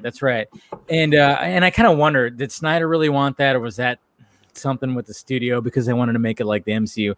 To me, I think that would fit somewhere within the movie. I don't think Snyder does like post-credit scenes. Well, he does. Well, that specific scene was supposed to be part of that ending montage. Now I don't know. Well, that's one of those questions of like, was that what it would have been if it was released in theaters after all the compromises he had already made, or was that always his plan? I don't know. But in that version of the movie, Snyder would have had it be at the end with the Superman shirt rip and the cyborg, and because all of the things at the end were, as we've talked about before on previous Vodka streams, were branching off into the solo movies that were coming after. So Aquaman scene leads into his movie. That was supposed to be a lead into the Batman versus Deathstroke movie that Affleck was doing. Because they reshot that to reference the Legion of Doom. But actually the original Luthor line, I don't know what the dialogue was, but originally he was hiring him. He was like pissed at Batman because at the end of there's that BVS scene where he like almost brands him and tells him he's like sending him to Arkham. So he's like got a score to settle with him. Yeah. And so he's hiring Deathstroke to go after Batman. So basically, John, like that test footage was, leading. That was supposed to be test footage essentially for Ben Affleck's Batman movie. But yeah, Justice League was going to set it up. Like you said, Lex was going to be like, "Hey, you broke me out. Guess what? Go kill the Bat." So now, there's a really popular rumor that Lex was supposed to be broken out of prison by Joe Manganiello's Deathstroke. Yeah, if that was the case, it was never shot but that's one of the things that maybe that's what they're adding in. I've never had it confirmed that if that was even in the script. All I know is it's never shot. But now that we know he's on set, that's entirely a possibility. So, John, to answer your question, basically where our collective heads are in the fandom is basically shooting stuff that he was not given the opportunity to shoot back in 2017. That's like checkbox number one. Checkbox number two is what Dave brought up, which is new crap he's come up with going, cool, why not? And then also there's a theory of just connective tissue you need because this is now being formatted as a 4-episode miniseries instead of, one continuous movie, which will be edited into later, but, you have to film it slightly differently for 4 episodes than you would just one movie. Now, pretty much the exciting thing, it's gonna be like almost unrecognizable compared to the theatrical. You're like, this is something else completely. I'm so excited about it. So John, well, I had been hearing rumors that it would have ended with a cliffhanger, like the original version of Justice League. So I thought was, what he's all shooting is to tie up all the loose ends. I don't. No, I mean, I don't know for sure. Yeah, like I said, it's like it's additional photography. I mean, Snyder essentially had a 5-part story arc, which was like a Superman story arc. Superman, it starts with Man of Steel, and he's going to go through this process of not sure of himself, sacrifices himself for humanity, is reborn, and then there's of course there's a whole Knightmare timeline. I mean, I could totally do a Charlie Day, all this stuff and be doing all this, explain to you. But to try to just give you the cliff notes, it's just basically he had a 5-part story arc where it was gonna lead into this craziness, and but he essentially had 3 Justice League parts, a big long Justice League story written that kept on fluctuating. As things, what I was told, it was it kept fluctuating to is it going to be 3? Is it going to be 2? Or we'll just cram it all into one. It was fighting with the studio. So essentially, when we see Zack Snyder's Justice League, we could see more. We're hoping to see more. It sounds like it's going to be the case. If they're investing this much money in there, he's going to be setting stuff up for future parts. I mean, it's a mini series, so I guess you could say season 2. Or something. It's not a movie. It's basically a trilogy. You're saying? Yes. He wrote it as a big, huge, long story. I mean, like I said, it was Man of Steel, BVS, and then it was supposed to be 3 Justice League parts at one point. I mean, they're and it kept fluctuating. But I mean, Snyder is one of those guys. I mean, you watch his movies. He likes to take his time. He wants to flesh it out, flesh the characters out. You look at Watchmen. I mean, look at how long that is. The director's cut. You look at Sucker Punch. You look at all his movies. I mean, the fact that now he's going to be put on a streaming service. I mean, it's a match made in heaven. I mean, for fuck's sake. I mean, he needs that. He needs that structure of no. I can't be limited to this. I mean, I'm surprised he lasted this long. How I think he made a joke about run times or something when we talked to him, right? He said on Real Anarchy when we were on that post fandom. Yeah, there we go. I'm plugging Ben there. When we had our drinking water. Oh, come on. When we had our conversation. Oh man, I had a bad episode last week. Yeah, you're drunk. That was funny though. But John, when we talked with Snyder, he even made the joke. If you don't notice, I don't make short movies. And he talked about how when they came to him with the 2-hour mandate, he actually said on that stream, I thought they were joking. Right. He's like, have you seen my movies? Yeah. I don't make short movies. Yeah. And so the idea was not with Man of Steel. The idea came later in post-production for Man of Steel for this 5-film arc. So, I mean, I've always made it sound like, what happens if you give the Lord of the Rings epic treatment to DC Comics characters? Yeah. And you have a story that has a beginning, a middle, and an end. Mm-hmm. Kind of like Nolan's trilogy where it was supposed to end. It was not supposed to keep on He wasn't going setting up a 20 film MCU style version of DC. Batman. I don't. As far as the like, is he wrapping it up or is he continuing? I know that's something that like I think most people, especially a lot of press, have presumed that the intention is to like clean up any cliffhangers and tie it up in a bow. I think, as Dave said, because the sheer amount of money that they're investing in it kind of doesn't make a lot of sense as a like, let's just wrap this up. But also, even if there's not a chance of an additional one, just kind of based on the very nature of what this is as a concept, as a like pure Snyder, all out, no holds barred, like fine, let's see what this would have been without the studio getting in his way.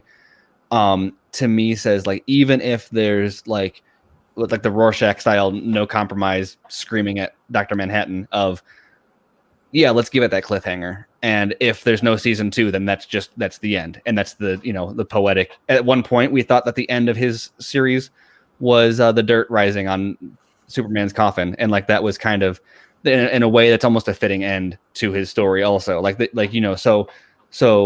another thing that he said in that interview that Scott was talking about was that his biggest advice is to fire all your bullets. And so, what did he say that? On the Real Anarchy or the Real in Motion podcast. And so I don't know. I can't outright rule out that it's like a season 2 or like a continuation of some kind or a movie or whatever it's going to be doesn't happen. But I don't see him like hedging his bets there. If it doesn't happen, it will be in the face of an unresolved cliffhanger in my mind. How do you guys feel if that's the case, where he's just tying all the movie and just making it a one contained movie where if that's what he wants, that's fine. Yeah. Everybody here will be fine with that. Yeah. Once again, he's made it clear that he's getting to do what he wants to do. And and my argument has always been, if we're going to put our money where our mouth is for what all of us have been beating the drum for the last 3 years, we can't then say, if this is what you want, well, boo, that's not what I want. Right. It kind of flies in the face of what everything we stood for. Everything we've stood for the last 3 years. Oh, 100. So all I would need to know is, yes, this is how I wanted to wrap this up, and I would be like, good job, cool. And he's got his own cinematic universe being built on Netflix now. Like, I love Snyder DC stuff, and like I would love to see him get to the end of that 5-part or however that turns into, if he does it as series instead of movies or whatever. I'd love to see how this story concludes, however that happens. But like, also, if he doesn't get that just means we're going to get more non-DC content from Snyder in a shorter time frame, which I'm also really excited about, because as much as like I've dedicated like time and energy to being interested in this over the past 3 years, just with this insanity of what this project and this movie and movement and whatever has all been, like I am excited for him to put it in the rearview mirror as a like, he's no longer like, I don't want him to ever, however this wraps up, I want it to be the last that he ever touches DC. Not because I don't like his DC content, but because there's so much that he can do that's not with comic books. I mean, he like, imagine if like George Lucas had been given the Flash Gordon movie that he wanted to make and just made Flash Gordon movies for the rest of his life, because Flash Gordon fans loved it. He had other things that he wanted to do, and people all they wanted from him was Star Wars. So in a sense, actually, that's so it's a double-edged sword example there. Yeah, and American Graffiti is a great movie. It is a fantastic movie. I love American Graffiti. Yeah, exactly. And so A, we wouldn't have Star Wars, but also B, because we have Star Wars, we don't have a ton of other stuff that maybe he wanted to, because to him, like, building Lucasfilm was always, he built Lucasfilm so that he could make whatever he wanted. But then because he built Lucasfilm, he was then slave to only make what Star Wars fans wanted. I mean, he didn't get to be a director on stuff, but at least he still got to produce and do some story stuff, like working with Spielberg on Indiana Jones or doing Willow or those kind of things. So Kiki Airman, didn't he have his hand on that? Which one? The Kiki Airman. Yeah, Red Tails. Yes. Okay. But anyway, when people are like, oh, I want to see all these, like, I would love to see all those things from Snyder also. But every time people start talking about all the, like, you know, I'd love to see Kingdom Come, so I don't want to knock on that. But every time people this whole list of like what they want to see Snyder adapt or where they want him to take these characters, whenever I hear that, I just think like that's his Star Wars not getting made. That's his Godfather not getting made. You know, that's whatever it is. It just takes that off the list. And like DC stuff is great, but also like it's not his. He's playing in somebody else's sandbox and will always be limited by the nature of that sandbox. I want him to build his own sandbox and then build whatever the fuck he wants to in that sandbox. Like Army of the Dead. He's getting a prequel. He's getting animated. Yeah, well, and he owns, like, that's his. Like that's not somebody else's franchise. Like he could do it. Like nobody's gonna be like, oh, that's not my, you know, whatever character. Like that. Nobody's gonna come in and be like, oh, that's not, you know, like, oh, I like, I don't know. And so he's not going to get like external interference for ruining, you know, someone's like childhood favorite character, because the characters are whatever he wants them to be. No shade, John. I respect your opinion on his Superman movie. I'm not ranting about it. Like, you know, I've when it comes to movies, I've come to like, I'm over the Rise of Skywalker. I'm over, you know, it takes me pretty quickly to accept what is and not just like it should be like this. Instead, make like a 2-hour long YouTube video on why it should be. Because you're a mature, healthy individual. I'm just just saying. That's a rarity. That's a rarity. Well, I feel like anybody who creates anything, creators. Well, that's not fair because there's a lot of creators on Twitter that like obsessed with other people's stuff, but a lot of people that create tend to understand the like, you know what? Like, just go make something else. It's not a big deal. So that really isn't a great analogy because, like I said, there's tons of like comic book writers and stuff on Twitter who obsess over this. But also, like, I can. Going back to the guy who talked about Broadway, I mean, you just never know what's going to happen. I mean, look at, James Cameron created something a while, you know, in 2008, Avatar, and it blew the fuck up. I mean, of course, it was like an experience. And now you kind of wonder, like, what's going to happen with those sequels? Are they going to pull the people in like the first one did? And I'm wondering, I'm like, what does James Cameron have to pull out of his ass to make people like interested in Avatar again? Because when I see them drop like a set photo or something like that, I see people just going, what the fuck is this? Who cares? I don't. Yeah, but that's also in the face of the expectation. Like this is James Cameron, and his entire career has been making impossible movies with budgets that nobody should have ever been given. That's why I'm knocking it out of the park. Yeah. And so because Avatar is the highest grossing movie of all time, people are like, can he make another highest grossing movie of all time? Which, by the way, he's done twice. Yeah. Titanic.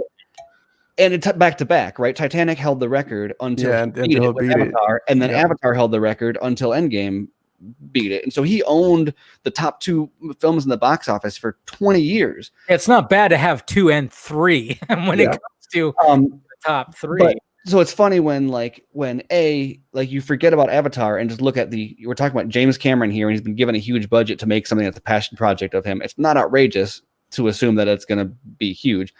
But also, like, if you take Avatar out of the picture, like, imagine if you had seen like an Avatar set picture or something, or even a trailer in 2007 or whatever, right before it came out, and someone had been like, this is going to be the highest grossing movie of all time for 12 years. Would you like look at that set pic and be like, I don't know if it's going to uphold that hype? Like, no, because you're judging it against this behemoth of like, no, forget about all that. This is a James Cameron project where he is inventing new technology to shoot things in new ways that have never been done before. Another thing we got to remember too, though, is like fucked over by theaters dying more than anybody. Speaking of, but but like another thing we got to remember too is like the time frame. I mean, that was 2008, right?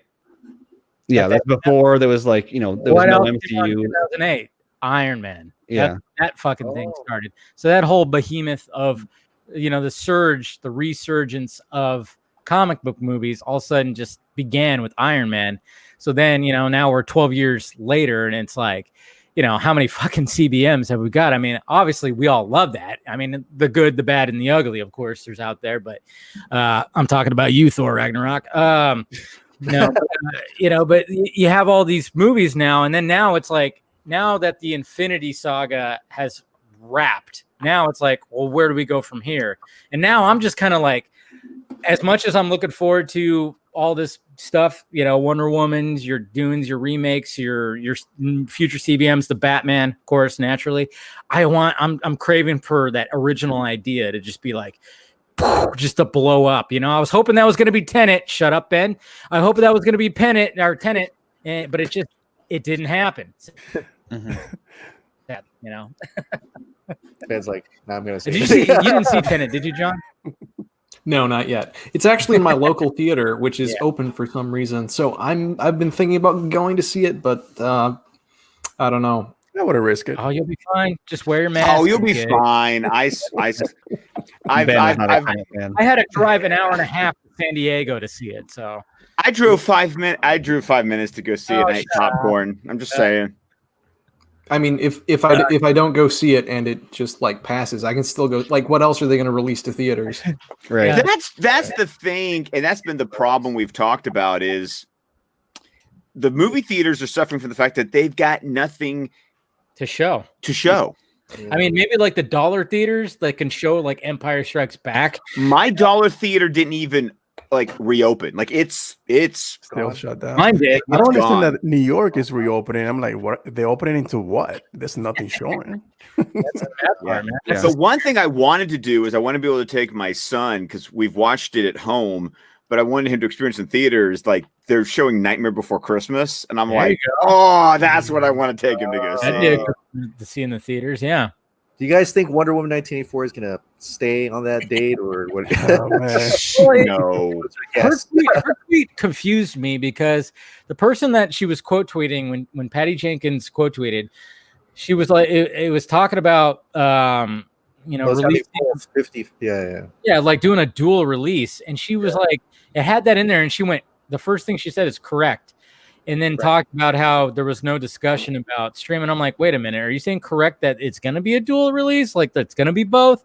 Or what's going on? I don't know if she like, she's saying correct, like it's not going to be on streaming. We're going to keep it in theaters. But at this point, it's like, I mean, I still don't understand why Black Widow has not been released. I mean, well, did you see the letter? The letter from the Disney shareholder who was like begging for it to release headlines, but Disney.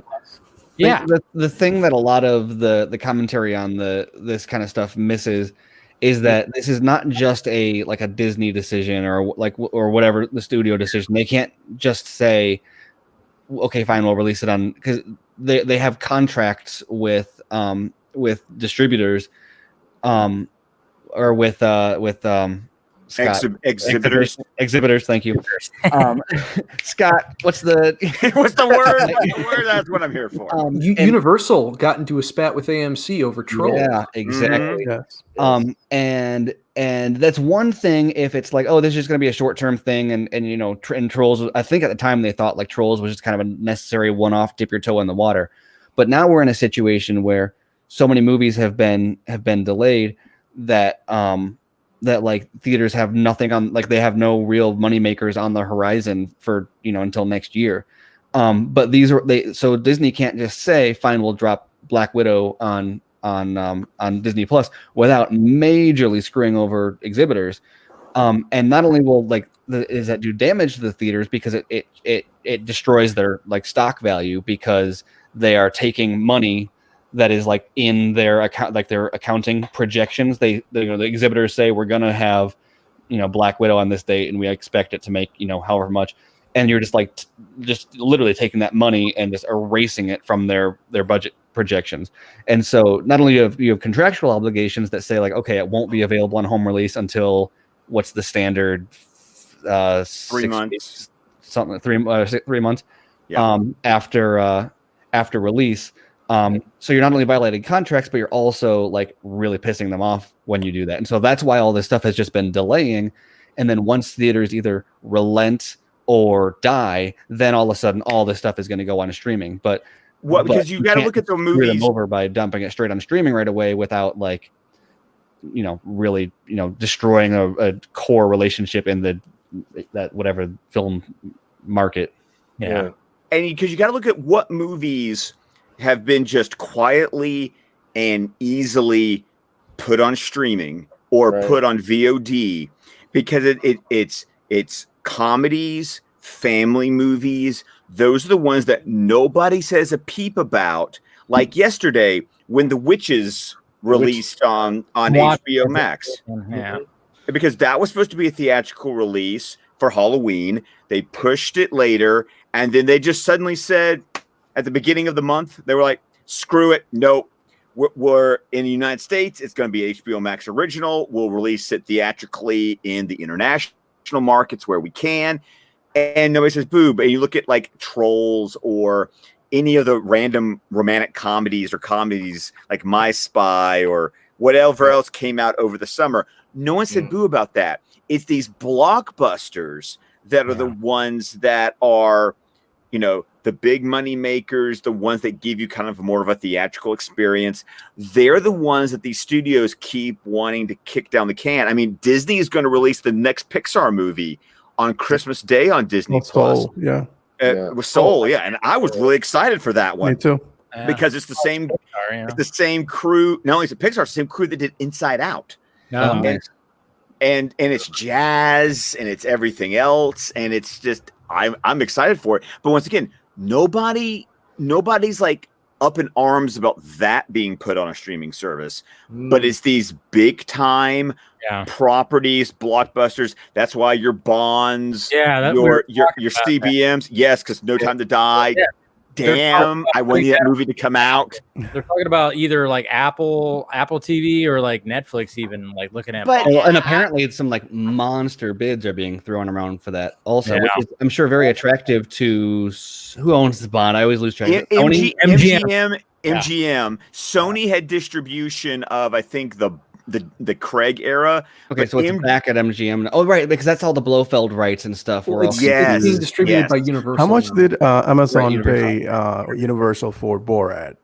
Because I just saw, I'm like, okay, this was insane. It was. I don't know if they published the amount, but I heard that it was like, I don't know, but that's really attractive. The same thing happened with not during the pandemic, but with Cloverfield Paradox. Netflix bought Cloverfield Paradox for like more than the movie's budget. And so that's really attractive to studios when that happens, because they say like, okay, you don't know how this is going to do in theaters. We'll guarantee you make your budget back plus some, and we'll take the burden of, and Netflix doesn't care because it's just in their library forever. Now, right? They're not making it per purchase. They just need to expand their library. Right. Yeah, it's the same reason like when they bought both Mowgli and Enola Holmes off Warner Brothers. Right. Yeah. And so people think that like the studios are worried about making their budget back on these big budget movies. And obviously that's a concern. I'm not saying like they're like, we don't care about money on these, but for something like Mulan, for example, obviously they had an international market and everything. So bad. But Disney was not as obviously they're interested in making money off of it, but they're going to make money off of it for the rest of its life. It is now part of the Disney Plus catalog, and it's always going to bring them revenue. The only people that missed out on that. One of the mistakes that they were made was like, hey, guess what? It's going to be free in December. And it was like, exactly. Yeah. But also they make a higher percentage of home sales than they do. They split theatrical sales with exhibitors, and they keep, a much higher percentage of home sales. And so like, a expected $1 billion movie does not have to make $1 billion in home sale in order to like hit the same amount. And then also, like I said, the lifetime of being on a streaming service has more value. And so in these situations, the blockbusters are not it's not that they're not going to make their however much they want them to make on the streaming service, or they're not going to give Disney or Warner Brothers or whoever their value. Like I said, with No Time to Die, I don't know what the numbers are, but apparently it's like insane amounts of money that like Apple is offering to pay Universal, I guess, which I'm assuming means that they have a guaranteed profit that they would never have in the box office or never be able to guarantee, but exhibitors are going to get screwed by that decision. Well, and isn't there some talk that Apple, not only are they trying to get No Time to Die, they're also trying to acquire the catalog of the Bond franchise. Oh, that would be such a good mix. Oh man, imagine if James Bond is owned by Apple. Imagine that's gadgets. the thinking. And then a series. They make a series as opposed to like another movie. It's like, hey, let's make this fucking series. A giant fucking Apple. I mean, that's both awesome and the worst dystopia ever.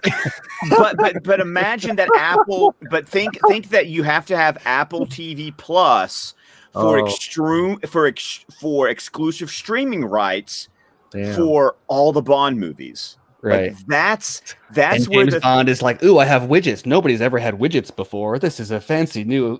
Come on, Bond would do it. I mean, it's take pictures with that. It's there. I mean, but that's been kind of the scuttlebutt. Is that, I mean, because if you think about what all the streaming services have, think about that angle. Most streaming services are on one of two extremes. They're either heavy on library, low on original content, or heavy on original content, low on library. So you get something like Apple TV Plus that is rich in original content, but famining on library. Yeah, although what Apple has that no other provider has is a customer base full of people who are very comfortable with per purchase payments. Mm-hmm. And I don't know, I'm making an assumption here, so I don't know, but like Apple, like the iTunes selling individual tracks instead of entire albums is like changed the music industry from like albums to singles, right?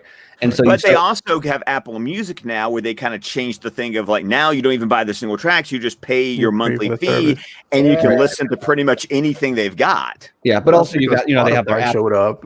They have their app ecosystem, and people, a lot. If you see people are like committed their entire life to like the Apple ecosystem, where they have the phone, the computer, they use iTunes, they use iCloud. They also, like, a lot of their digital media purchases go through Apple also, and so they'll purchase their movies and their TV through Apple already. And so yes, there's like a subscription value there, but also more so than any other, like more, better than Disney, for example. They can say, oh hey, here's a brand new release, you're going to pay per purchase, and they're going to have a higher conversion rate from their customer base, because it's a customer base that's accustomed to paying per consumption, as opposed to, oh, I'm just going to pay you a subscription fee and get everything for free, which most is, people are averse to paying when they're used to that kind of subscription model. So I'm curious to see how that impacts their trek into original content. That is going to be interesting. Oh, Trek, we just brought it back. No, I mean, I think one of the discussions that we should really talk about is the whole Toby Emmerich thing. Yes. Yes. What are your thoughts on that? Shit. I mean, when we saw that and it said, like, the Variety article, of course, with the HBO Max shakeup and Toby Emmerich, what is it, consolidates power and everything like that. I mean, it's very interesting. I mean, a lot of people, the time when the article dropped, I saw a lot of people going, what the fuck? I mean, we all kind of like had our discussions with and stuff like that, but of course we'll have them here. But I mean, I did my video before the stream started, and I kind of just I broke it down just like, to the basics, but of course we should talk about it a little bit more here. This is a topic that I know next to nothing about, and it is after midnight, so yes, I think I'm going to duck out. John, I know with these streams go on for a while, so if you need to head out, go ahead, sir. All right. It's been nice. Hey, yeah, plug yourself. Oh, yeah. You can follow me on Twitter at StratmasterJ. I'm also same on Instagram.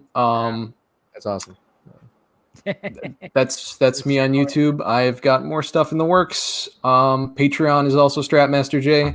If you subscribe, you can see what I'm working on right now. Ooh, nice. And that's it. Batman trailer 16-bit. Could be. All right. Well, thank you for joining, John. Hopefully talk to you again. And have a good night. All right. Thanks. All right. Take it easy. He was a trooper for hanging in as long as he did. Oh yeah, I was like wondering. I mean, I gave him the option. I was like, hey, panel's coming in. Want to stick around? And he said, cool.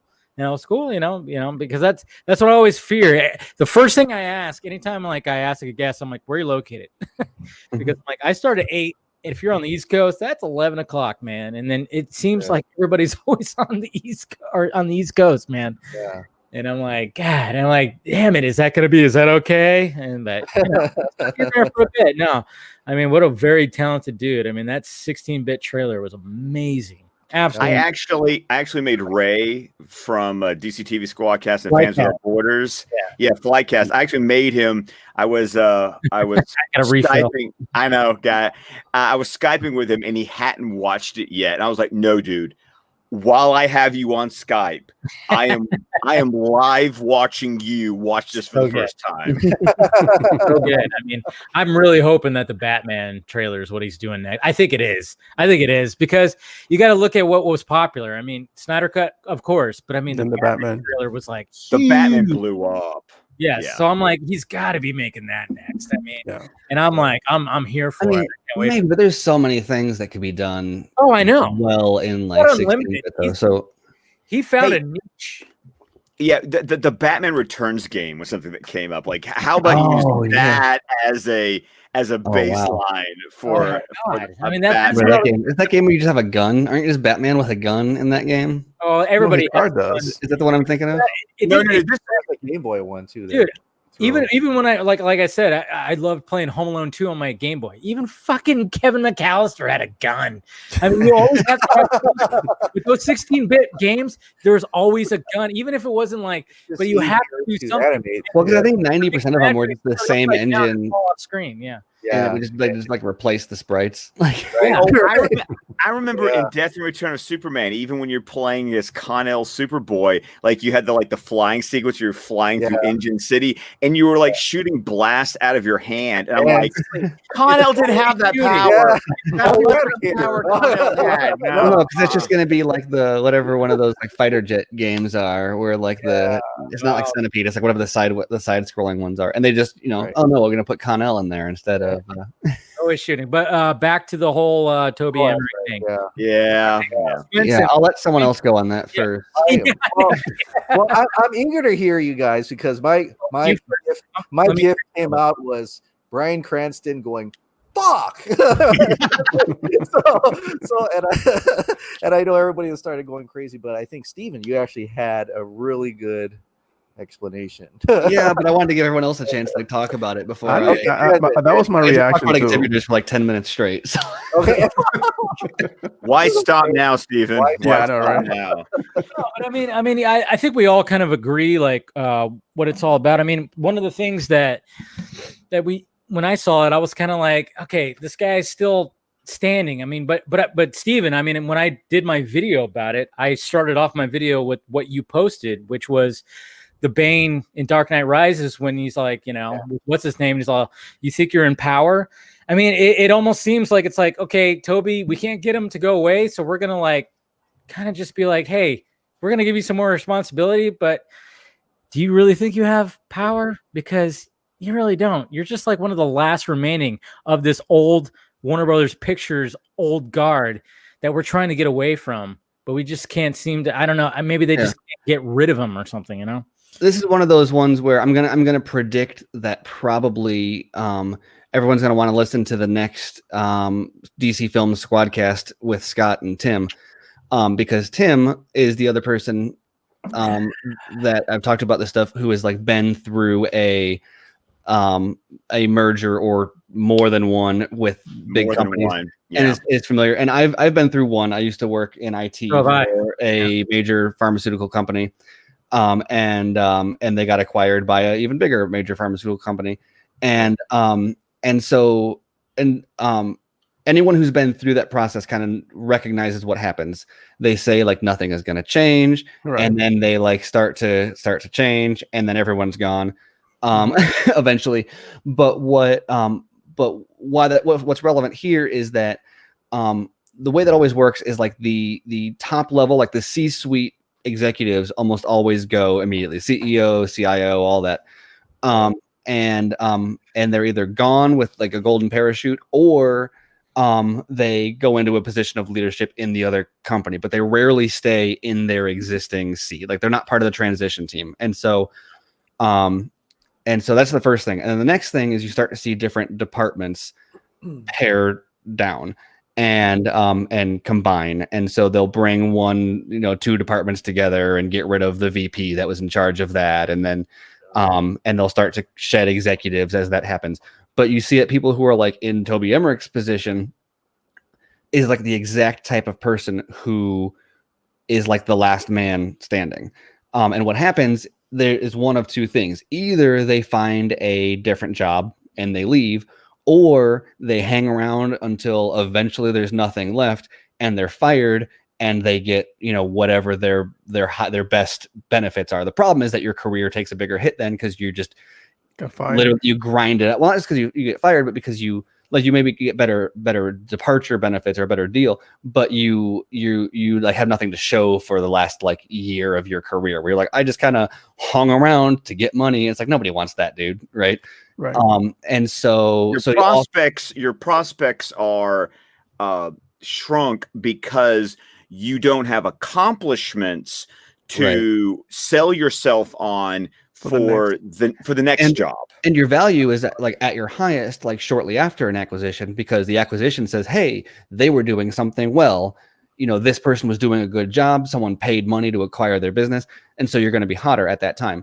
And so you look at like what's happening with Warner Brothers now, and you look at what's happening around Toby. And so they said consolidation of power. And I don't know, everyone's always looking at, is this a hit piece? Is this spin? Whatever.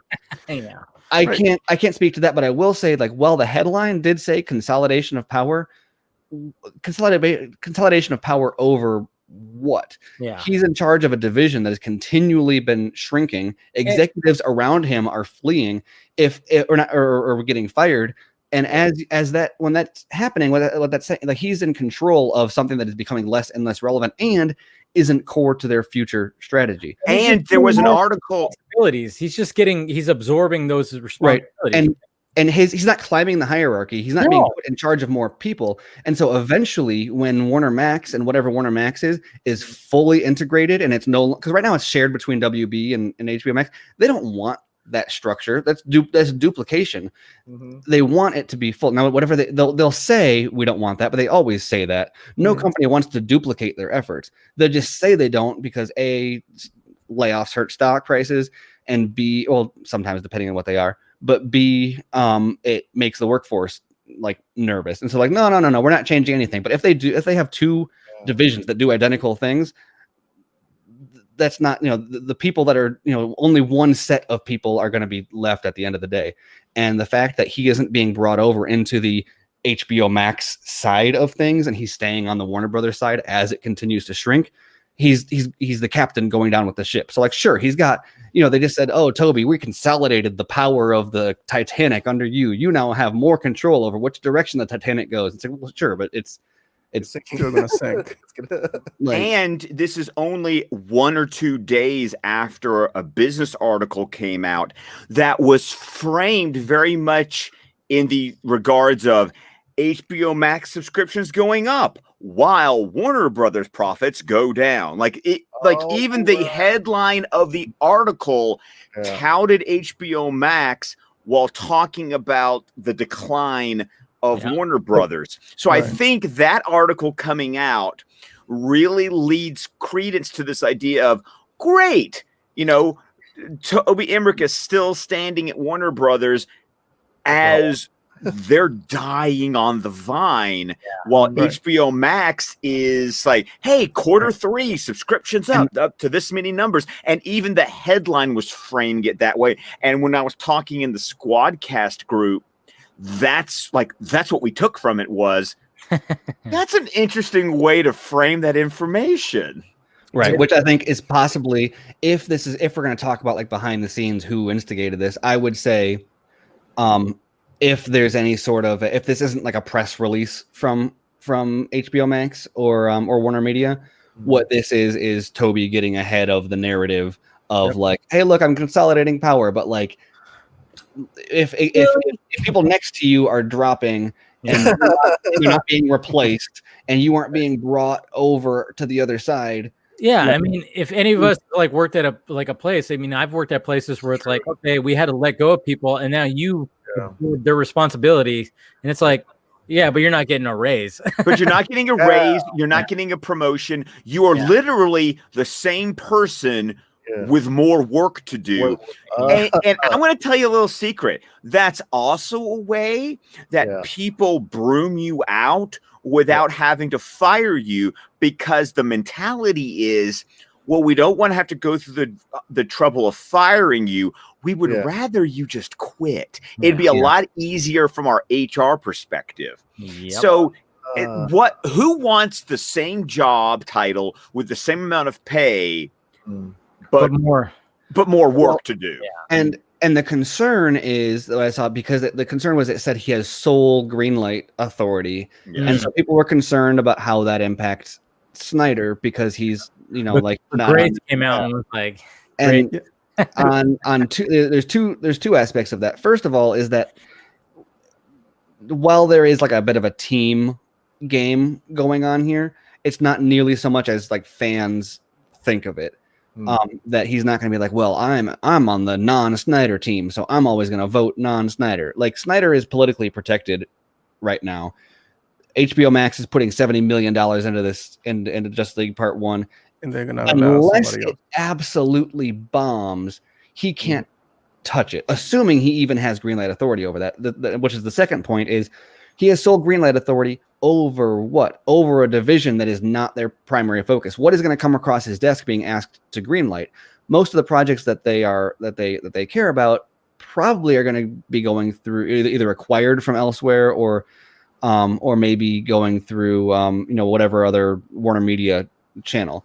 So I'm not remotely worried about that. And like if Zack Snyder's Justice League does really well, or does okay, even, he is not in a position to cancel it. No, you can't.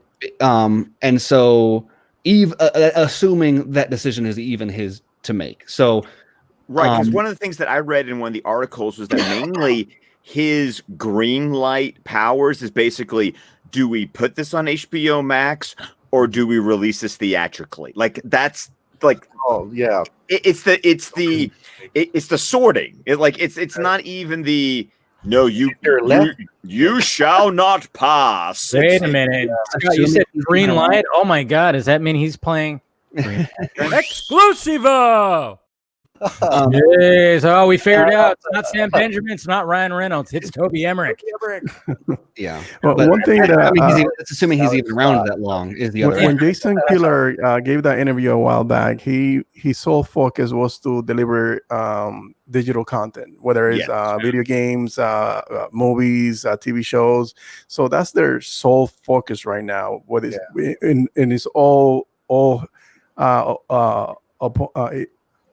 is going to be pushed on HBO Max, whether it's comic books, video games, whatever.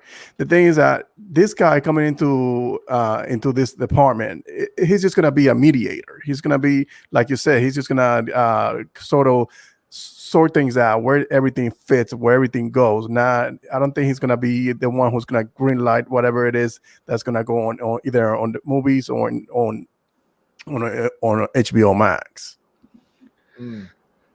Right, yeah, and this is all assuming that he's even around, like when those decisions are made. Like, eventually the seat that he holds will not exist anymore, and so the question is, when that seat goes away, are they going to bring him over to the AT&T Warner Media side, or is he going to go? The fact that he's not over there already says they don't want him at. They don't want him there, right? Because they have done everything not to pull him over to the Warner Media side. He has been so. It's basically like they've been said, stay in your corner, right? Because, like I said, when there's a merger of that sake, that management level that is right exactly where he is. They can't just axe that and get rid of it. They're not going to give it to their star people on the Warner Media side. They're not going to just take all of his people and put them under them, because they are doing a good job. They put them there. They're not going to saddle them with this dead weight. that they're cutting away, but they're also not going to hire somebody brand new and sign them to contracts and all sorts of stuff to put them into a position that's shrinking. And so they're going to ride him until he leaves or until they no longer have a use for him. And in which case they will either fast track whatever sort of axing of his department, or they'll bring in someone for the interim. But like financially speaking, that's just like how these situations operate. And anyone that was at Warner Brothers that you need to like wonder how valuable they are to Warner Media's future plans, that's all the people that they transferred over to a Warner Media position right away after the acquisition. They've been at that desk forever. The merger happened so long ago that if you're still in your old seat like Toby Emmerich is, you're at the top of, you're not going anywhere. You are going to either sit where you are as long as possible, or you're going to go somewhere else. They're not interested. Right. It does say Emmerich will continue to work with HBO programming president Casey Bloys. So there is actually that was the other thing, is it will continue to work with, and that's where that Bane, do you feel in charge? Like right, because you're not in charge of the programming. Like he's just going to do what he's there. They're going to say, you greenlight this, and he'll sure, he presses the button. He signs the paper, but like he's not. He's been told what to sign. Yeah, I mean he's not. Like some content. I mean, and look at the stuff that he's greenlit. Like none of the. What was the first thing that he greenlit after he got into his current job? It was a massive bomb. It was an adaptation. Scott, what was a book they adapted that bomb? Oh, Goldfinch. Goldfinch. Terrible. Oh my god, that was awful. That was the first thing he did. The first thing he did at his position at Warner Bros. Was greenlit Goldfinch. Yeah.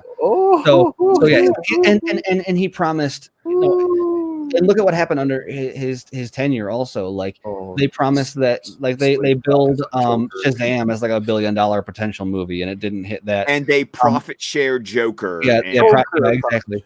And those are all things that happened under his watch. And so who knows? Maybe he could do something kind of maybe he could totally turn around and do something masterful that's going to make them be like, you know what, we'll consider you over here. But that's a good point. What if he jumps on the Zack Snyder bandwagon and say, I'm going to ride this? I mean, that's his smartest move. Yeah, that's why I say he's politically he can't do anything else, because that's the best shot. If he's smart, he should do that. Especially with the investigation that's happening. Well, and you notice that Zach played nice with him too. The THR article that came out was like, Toby called us the next day. Everyone's playing politics. Toby didn't call him the next day because it was already in works before November 17th happened. Yeah. So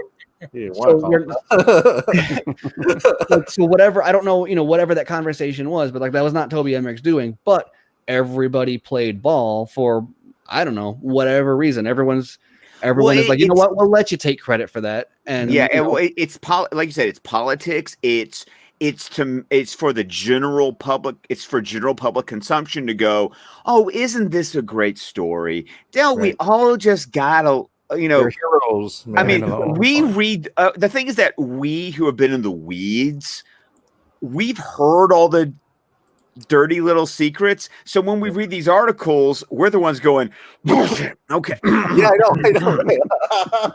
Well, I know. I had so many people like, what does this mean? Is this good or bad? And it was just like, you know what? It's not good. It's not like just the way that the headline is shaped. I mean, it makes it sound like it's like, oh my God, this guy, he's gonna be like, oh, you power, and it's like, no, but you got to read the whole article and kind of see. Really, it's a bunch of nothing. But if you really interpret anything about it, it's that people is that AT&T or Warner Media continue to fire people that surround him and not move him over to their side, and that is anybody who is familiar with these situations knows exactly what that means. And so I would be shocked if he's there more than another year. And Stan Key coming out and talking about how Tenet was not a great movie. Basically, if you look at AT&T, you look at Warner Media, they're looking at Warner Brothers right now as this giant, gaping, bleeding wound that is just money. Money is pouring out of him like a Tarantino movie. And you know where that money is going. You know what it's costing Warner Brothers that money is their executive structure. And that's why you see they are really, because Warner Brothers for a variety of reasons had like way too many. Like you ever like look at like the producing credits on something and you're like, why did that person have an executive producer credit? And you see on, especially on Warner Brothers TV, where you're like, why are there so many producers? Most of them do nothing on those movies. They owed someone a favor, or even sometimes it's even like shadier stuff than that, where it's just like, they haven't done anything for 30 years, but they just happen to be an executive producer on random stuff. It's like John Peters still being a producer in like Man of Steel or something. It's like he's had nothing to do with Superman since the Nicolas Cage Tim Burton movie. So you better I want a spider, damn it! I want a big spider.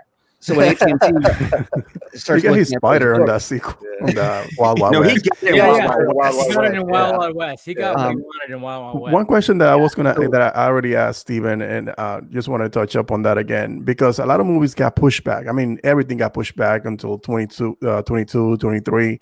And how much this change has to play a part with all those movies being pushed back is because they're trying to restructure everything before they go into the fray and say, okay, now we're going back to movie theaters. Now we found a cohesive streamline how to produce these movies, how to spearhead these movies. I don't know. I feel like it's more routine than anything. I mean, a lot of those movies that have been pushed back to like 22, 23, they have no intention of releasing them then. That's just, they're in the parking lot until the exhibitors cave, and then they're going to go to VOD. Yeah. And so like most of these release, like those aren't the release dates. They're literally just placeholders. They're just placeholders because they can't just dump it on VOD, and they can't.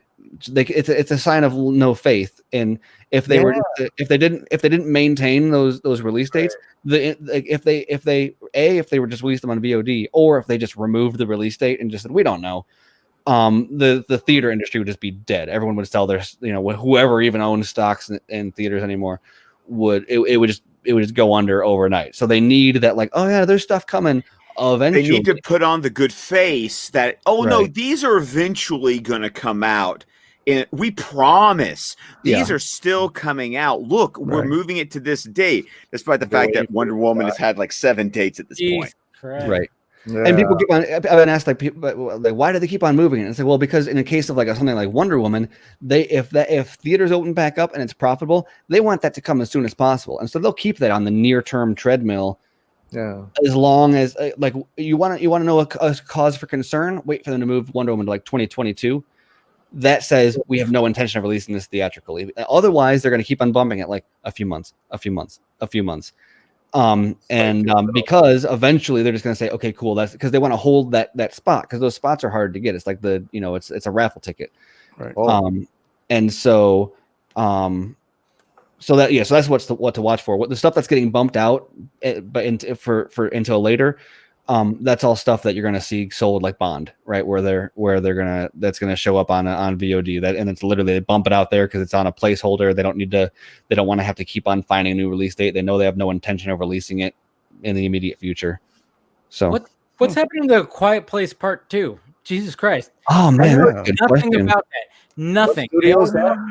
They're always talking about like, Bond or Wonder Woman 84, everything else. Never talk about A Quiet Place Part 2. Is that Universal? No, that's I don't even know who. I don't know who distributes that. Hold on. Give me a second. Let me right. Like even that article that came out, they said that they were like, good luck to the theaters. Paramount Pictures. Paramount Pictures. Paramount. Okay. They're known for selling their shit.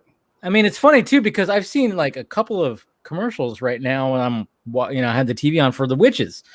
And it says on HBO Max, go watch on HBO Max. But it's just like, you think like a movie that's small-esque, even though, the first one kind of blew minds. I mean, when I was talking about, I want that original movie that blows up. I mean, the first Quiet Place was one of those kind of movies where it's like, hey, this movie blew up. It was an original idea. Everybody like flocked to the theaters to go watch this movie. Now we got a part 2. Okay. It was supposed to come out March, February. I don't even know when. It was March. It was March. Right? March. Yeah. Yeah. And now I haven't heard a fucking thing about it. I keep hearing about all these other movies, nothing about Quiet Place Part 2, and I'm curious to see it because I love the first one. So I'm wondering what's going on with that. It's just, God, it's frustrating. And I'm wondering if that's one of those kind of movies that they're doing the math of. Well, how much can we just that would do a killing on VOD. I think the problem is, I think there's a couple of problems. I think one of them is that it's Halloween time. It's a horror movie. Yeah, I think one of the problems with that is that they made a big show the first time about this belongs in a theater, and so it's one of those ones where if that does end up on VOD, it's a major sign of we have no hope of this ending up in theaters, because they made such a show of this will only be seen in a crowd with other people, and so they kind of back themselves into a corner, and they go back on their word all the time. That's all. Did you guys know that Ben Affleck would be an ape on the ground for Matt Reeves? So you can't ever take all this stuff totally seriously because they would have time.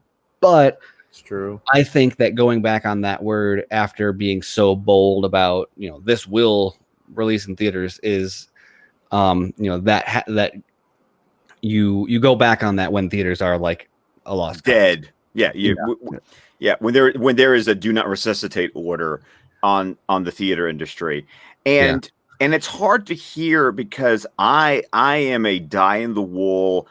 I wanted to go see movies in the theaters. I saw New Mutants in the theaters just because I wanted to see a movie in the theaters, not because I particularly wanted to see New Mutants, but just because I needed to go to the movies again. And I saw Tenet because I wanted to see that in the theaters. And then since then, the problem is there's been nothing else.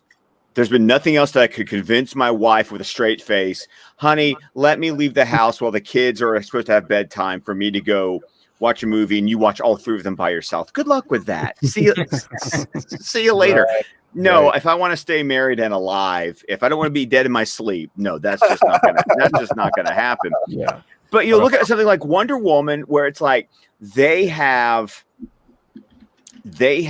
backed themselves into a corner. And what I'm trying to figure out, and maybe you guys have some insight. I'm trying to figure out the way Patty Jenkins has been talking sounds like Nolan. And so my question is trying to figure out does Patty really want to hold that line, or is she being the mouthpiece for the studio? Because I'm like, who's being set up as the straw man to take the hit when either this movie ever comes out in theaters, or they eventually just have to pull the trigger and say, we've got to dump this thing on VOD or HBO Max or something because this movie's been ready to go for 2 years and we just need to eventually release it. Because there's been talk, I know this is hearsay. This is not me experiencing it myself, but there's been hearsay of some stores that you can find Wonder Woman 1984 merchandise in the clearance section because it was supposed to be sold by now. Yeah. It should have already been sold by now. Like what are they supposed to do with it? Yeah. What do you think? It's a whole different scenario there because her movie was supposed to come out multiple times. Exactly. It was supposed to come out last year to begin with. Yes. And then it got pushed back to this year. And another thing is like more movie, even though we get in this second wave, whatever you want to call it, of this pandemic, movie theaters are opening up again. People are a little bit more receptive to the idea of going back to movie theaters. I think she's banking on that idea that by Christmas time things are gonna die down a little bit more, and then they can just push for this movie to come out. Which is interesting because most people that I see who are the more cautious types than say I am, are doubling down the fact that not only do we have the pandemic, but then it's going to be flu season, which is interesting because I will admit I've never before have I heard people express a concern about the flu and going to see movies in the December. Yeah. But we're also dealing with viruses that humidity and heat actually work against them, and then you're in the middle of a season where you ain't getting no humidity and you ain't getting no heat. And from what I've read too is I remember I saw articles where it said like movie theaters that are open, they're not counted as hotspots, not super spreader location. No, they're not. Like as long as they're doing their due diligence of like the whole, everything like that. Yeah. Well, for the theater that I got to see a private screening of Tenet, my friend, they don't have enough workers. They don't want to come back to work because they're getting more money at unemployment. So for that theater, it's closed because there's not enough staff, right. employees to actually man the whole thing, the counters and everything. So bring on the robots. Another problem. Yeah. And this whole thing about renting the movie theaters for $100, then you bring a couple of friends. That's not gonna include any of those blockbuster movies. That's for just old movies. I don't know. Ray Fisher, he's talking about doing that for the Snyder Cut. Well, you can always do that, but the cost is just going to be more because they have a higher bottom line to fill. Like the value goes up, but I don't know. I mean, if they're not going to fill it anyway, I don't know what the price is going to be to reserve a theater for a blockbuster. Yeah. I think what Scott was like trying to ask is there a certain benefit for a director say push it to theaters other than just because it sounds like when Patty Jenkins was talking, she sounded really frustrated that she really wanted to show everybody this movie for a long time now. And so I'm wondering if it's just like being Nolan, kind of like I think he's moving on too. I think he's moving on. That's why they announced the whole Cleopatra movie coming out. I think she wants to move on from this project, work into the next one, and then come back to Wonder Woman if she has to. I don't think somebody wants to be holding on to one little being held hostage. That is more like Warner Brothers. Interesting because it is Gal Gadot that's going to be playing Cleopatra. Yeah. So it is an interesting point that you have there, Ben. Like, oh yeah, it's like we haven't released 10184. Hey, let's talk about this right here. That and then it was controversial, of course, because everything is. Nowadays, it's but notice it also wasn't with Warner Brothers. It was with Paramount? Paramount. Yeah, you're right. Yeah. So it is very interesting. Because isn't Affleck at Paramount for the Big Goodbye? I don't know. Yeah. What's the movie that he's shooting with Robert Rodriguez? I didn't know about this. Yeah, he's shooting something with Rodriguez. He's got so much lined up. That's why it's like, all right. Can you sign on for that Batman series, or it's just not gonna have time? It's like that's all I know is that I'm so looking forward to Big Goodbye. I am like that. Just hits my sweet and niche spot. Is that based on a book? It is based on a book, but it's about the making of Chinatown. Oh, that's right. That's right. Yes. Yeah. Lord Michaels. Yeah, that's right. I'm definitely interested in that too. Movies about making other movies. I like that. So are you interested in that Oscar Isaac playing Francis Ford Coppola about the making of Godfather? Yes. I'm totally all about. I mean, if you're not going to make like a full-on biopic, I like the fact that now we have this new. Like it's not exactly biopic. Well, I mean it is, but it's like it's a making of a movie that I think I actually mentioned this on Film Junkee Live. It's like I do not, for the fucking love of God, and I'm tired of people. Yes, on Film Junkee Live. I am so tired of people asking Bob Gale and all those people about Back to the Future 4. By the way, have you seen the sweet Steelbook 35th anniversary? Dude, I saw your picture and my mouth watered. Okay. And I might have pleasured myself to it. I'm just saying. Very awesome Steelbook. Can we have an honest discussion about the fact that Back to the Future is going to get rebooted, though? It will be. Oh, I know. Eventually. But not while they're alive. Not up to. And because people I think always assume that means like remake or whatever. Right. What's going to happen is there was going to be a time travel movie that plays with the idea of like someone going back to their parents' generation, and it's going to be a millennial going back to the 90s or whatever. Are you making a movie pitch right now, dude? No, I'm not. I'm just saying that's what it's going to be. And people act like it's this insane, like never, can't, won't happen. It'll be awful. And A, it's going to happen, and B, it's going to be okay. But like, it's not going to be a direct remake. It's going to be like they just want the Back to the Future branding instead of something. But the thing is, though, everyone's going to be all angry about it when it gets announced, and like what I was getting at, deal with it. That's not my Back to the Future. I would not be against a movie based on making Back to the Future, where we hear about the whole Eric Stoltz fucking stupid thing and all that stuff, trying to get Michael J. Fox. Like, I want to see that. And you get Tom Holland to play Michael J. Fox. There you go. What I would love to get is the invention of the technology they did, so that it's, because Zemeckis pioneered new technology so that he could have Michael J. Fox playing all the members of his future family in part 2. Basically his little editing techniques are something like that I can do now just with my shit. But this is like fucking 35 years later. Years, 1989 was when it came out. They were filming it in like 88. Because it's all about, what I realized when I watched that, it's like it's probably like just one like still camera shot that's capturing everything, both takes, and then you're moving around the camera in post-production. That's what it was. No, this is what they invented. They invented I know what you're talking about.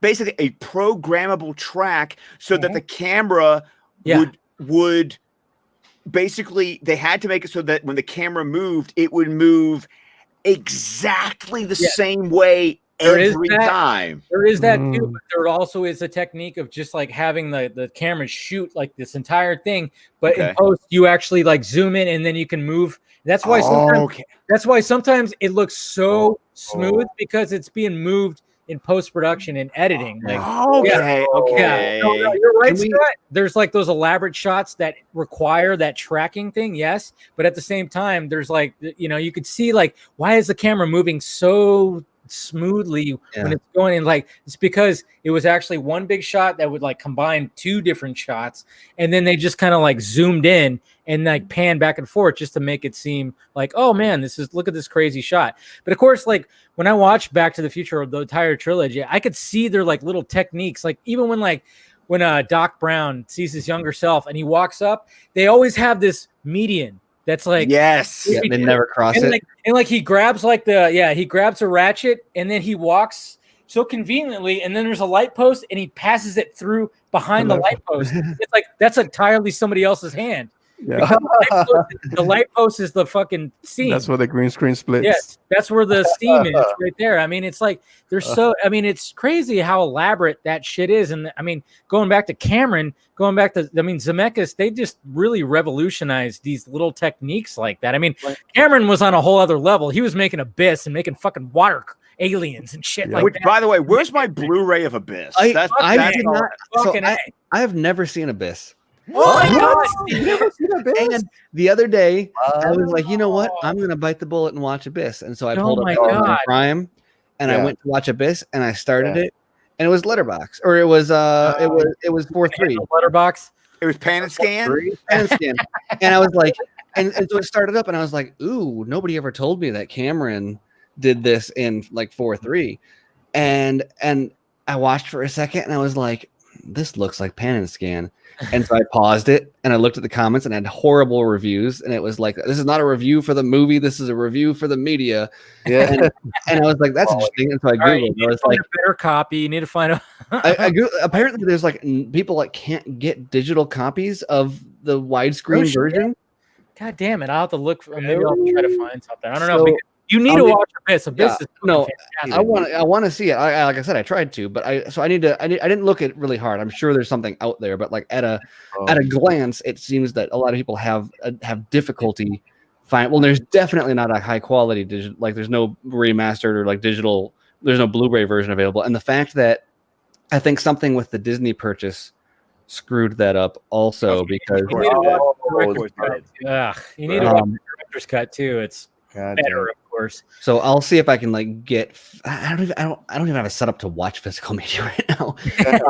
I'll find something. I'll find a way to watch. No, I get you. I'm the same. But apparently, that's like one of those like it's almost a lost film at this point to find a not. That's interesting. Is there a classic movie underwater? Do you have one classic movie that you haven't seen before? I'm asking this question to everybody. Like a list of shame. Yeah, I've got a list that I will. I don't have a list. I mean, I still haven't seen Seven Samurais. I haven't seen that either, but I own it on my Criterion Blu-ray. So, and it's on HBO Max. Yeah, it is. I need to watch it. I mean, that's one for sure. I've only seen the first Godfather. Oh yeah, I mean, I got to revisit. I love part 2 though. I haven't seen 3. Part 2 is 3. I think I've seen part 2, but like I fell asleep or something. I didn't see part 3. But I mean, I felt like I was not like watching it. Like, wait on part 3 because Dave and I had this conversation, like just the two of us. But Coppola's going back and doing a new edit of part 3. I don't think. But I was debating about that, and I couldn't decide. I was like, if I don't watch the theatrical cut of part 3 before I see the director's cut, I'll never watch it. And if I want to appreciate like what the differences are when I watch it also. Like I feel I don't want to have only seen the director's cut and not have anything to contrast it with. I feel like it's like almost a disservice to like what he's doing. But if it's a better movie, then you're not missing out on anything. Yeah, but to me, like half of the entertainment in that stuff is knowing how what things the difference better. Yeah. I heard he's adding Jared Leto's Joker and stuff. It's gonna be crazy. Yeah. Oh man, now I'm trying to think of like other movies that I'm like that. First Blood. I haven't seen First Blood. What? I haven't seen First Blood either. So I actually here's going to shock you. I have never seen a single Rambo or Rocky movie. Oh man, you would like Rocky. No. Rambo. I don't know if this is like a sin. Rambo's okay. Well, no. Steven, like First Blood, really good because it was something else. It was like this soldier who has PTSD. It was like an anti-American. Yeah. It was like at the time, it was like to have a like non. Yeah, we're so proud of our troops movie was. Cat and mouse game, and it's like this he really. was a veteran from an unfamous war, so he kind of used the right. Dramatic scene at the end, with his general that he has, and then it just parlayed that into, hey, Rambo, we need you to go across these, and fucking fuck people up, and it's just like then all of a sudden it's Stallone ripped his shit going, The first one wasn't like that. First one was not like that. Imagine if they kept the original ending where he just dies. That would have been pretty powerful. That was the case at one point. I'm glad. I'll be honest. Like one of my like if I look at my gaps in movies I've watched, there's a couple of decades that are like where my holes are. 70s. The 70s and the 80s. 80s. Those are my gaps. Some of the best movies, dude. I don't think I've seen any of the like Godzilla or King Kong movies or Kick him out. or the Universal movies. Like, get at it. I've seen the new ones. I don't know that like makes it any better, but the classic.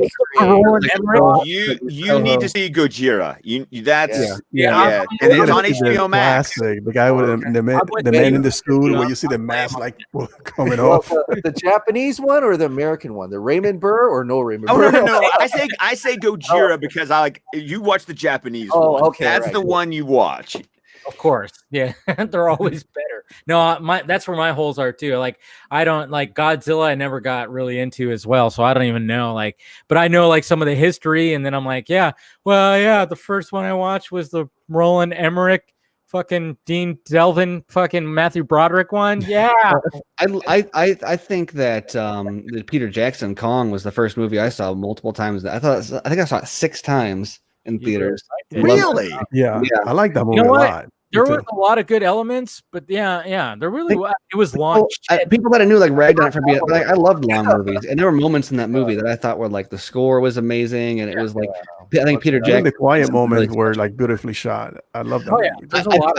Whenever I think of that movie, I think of the moment where she gets on the boat, and it's one of those moments where it's like a hero's journey moment of like standing at the bottom of the ramp, looking up, and then the music starts like right as she grabs the railing. It's beautiful. I love that scene. Yeah, for me, I it's cried when the lights left his body. I was like, oh my god, they killed Kong. I mean, like I knew he was gonna die, but when he died, I was like, oh my god. I think it's interesting for me is that like I have these gaps in the 70s and 80s, but really old movies.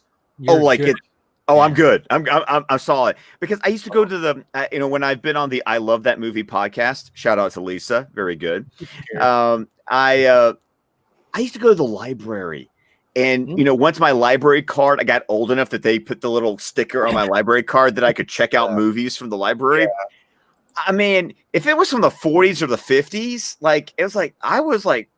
That was you. I was lapping that stuff up. Dude, I mean, like, 70s is, 60s, 70s, I got gaps, but 80s, I'm like, somebody's even talking about Fright Night, the 80s version. I'm like, yep. But you know what? Don't even sleep on the fucking remake. The remake is good. And Tenet is fun. Dude. And Colin Farrell and Yelchin. Yelchin. It's a good update. Like it was actually like I dug it. I dug it pretty well. And what's his name too was in it. Tennant's in it. Yeah, Doctor Who. Yeah, David Tennant. Yeah, great. He's a great. I mean, it all works. Doesn't Toni Collette play the mom? Yes, she does. Yeah, but I mean, like that's what's funny. That's why I like made the joke. I'm like, yeah, we in the Batman, there's literally 2 actors who played vampires previously that are in the Batman. Colin Farrell, and I'm like, but Colin Farrell, he would beat the shit out of Edward. I'm just saying, he'd beat the shit. He'd mop the floor with sparkly pants. That's for damn sure. Sparkly pants. I have seen like very few, like especially like famous horror movies. Like not like a huge gap in my horror catalog. Yeah, like classic. Really? Like the Living Dead. Did you see that? No. I'm not really I don't really like supernatural horror much. It doesn't really do anything for me. I like when you watch Night of the Living Dead, it's like you watch it to appreciate what it is, but it doesn't hold up. It's in black and white. I'm gonna tell you some classic horror movies that I think just are good filmmaking that I enjoy. Because I'm not I like it's the reason I like Stephen King is that I'm not into jump scares and I'm not into gore. I'm just into like good, solid suspense and storytelling. Or something. Like Richard Donner, the original The Omen. Yeah. That's really good. Of course, get the director's cut of The Exorcist. That still scared the shit out of me when I Rosemary's Baby. I tried to watch Rosemary's Baby. It's that 70s thing where those movies are paced in a way that I have a very hard time watching. They bore me. I'm trying to think if there's like another movie that I actually watched not too long ago, and I can't remember what it is. Slow Burn 2, but man, did it have a creepy ending. I cannot remember the title of it right now. I like a lot of stuff like the Vanishing. The original one of that. Like that. Like when it comes to like scary stuff like that, I dig that kind of stuff. Yeah. From Beyond. I don't know if you saw that. From Beyond. You ever seen that movie? Mm-mm. Oh man, you guys can watch From Beyond. I mean, that's a movie with the what's his name, who was also in the Reanimator. I forgot his name. Oh, the one the lady the thing raped her in the. Yeah, there was a lot of weird rapey stuff. There's a lot of raping in the 80s. I mean, you watched the original Evil Dead. I don't know if you guys watched. I've seen all of Evil Dead. The tree branches. Yes. Yeah. There's a scene where, like, man, she is getting like, and then all of a sudden it just ends with like a whoosh, like, whoa, my god, like, oh my god, they really fucking did that, man. I have not seen, but I can. But your description draws the Spider-Man 2 operating room. Yes. Oh my god. Oh my god. I mean, yes. Yeah, it sounds like it's a very Raimi. Yes, it's a Raimi-ism. Yes, Yeah, that's classic chainsaw. Because you watch some of the scenes in the original Evil Dead. I mean, that's what I love about the original Evil Dead is like just the fact that they had such a limited budget. This was Sam Raimi's like first film. They went out to this cat and he just utilized whatever he could. And he did things just like, I mean, there's like little subtle things. There's literally like a shot that doesn't even make sense why it's there, but it's like Raimi just wanted to do it. He literally like propped the camera up in a weird way where Ash just like kind of just turns and his foot goes across the lens. And I'm like, why did that need to be there? It didn't need to be, but it was cool. I love the fact that it was there. You know, like it didn't even make sense. And it probably took like half a day to set up, but he wanted it there and it was beautiful, you know? And I'm like, Jesus Christ. I mean, just stuff like that. Yeah. And then the whole animation stuff too. Oh, Dave. Okay, so this Poltergeist. Is you want to talk about Poltergeist? Oh, yes, that's Ryan a good one. Just said something about that on the chat. I was like, oh yes, that's a movie that. Ooh, that's a movie that gave me. Yeah, it gave me nightmares. The remake. John Carpenter's The Thing is like that's. Yeah. That's I still need to see that. That's one of those. You gotta watch it. You gotta watch it like the next couple of weeks. It's I will. I own it. I just haven't watched it yet. Yeah. Oh, yeah. Like that Steven gives me shit about this all the time. But I'm famous for I have it. Well, you haven't seen it. Like, there's something about when you take the horror element and you isolate it out into like the abyss of just cold.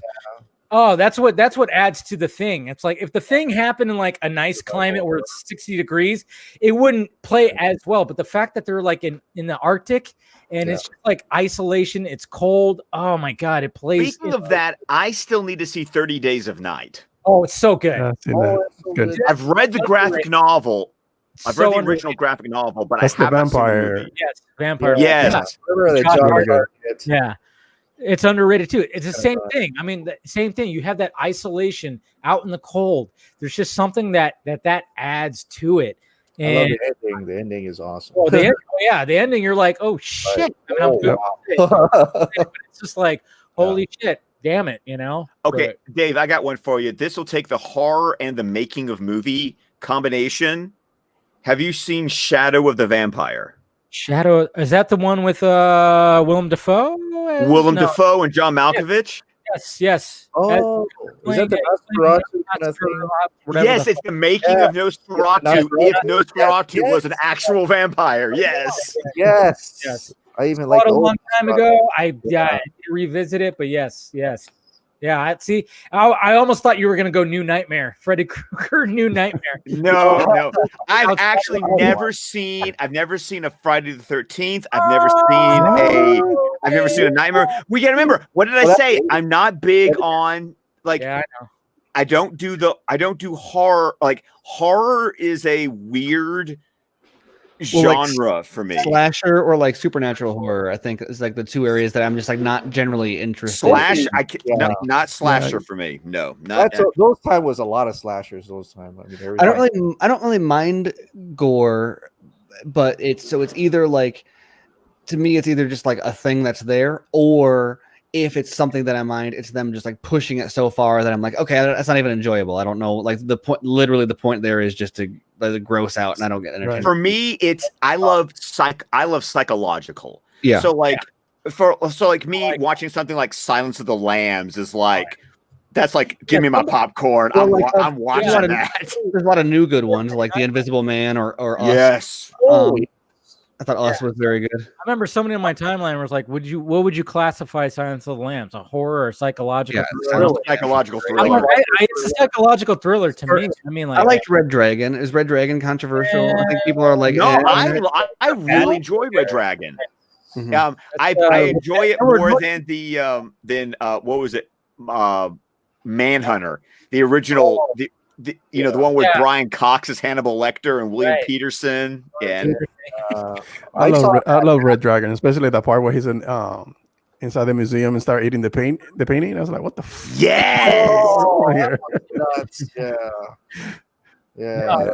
when it comes to the Ace, like I said, From Beyond is one that is like, I mean, basically the story Have you heard from be I honest? haven't even heard of this movie. No, the creature effects are awesome though. Basically, the scientist creates a device that basically summons a parallel universe, and like the guy that did it, he becomes so obsessed with it that he becomes like this creature from beyond.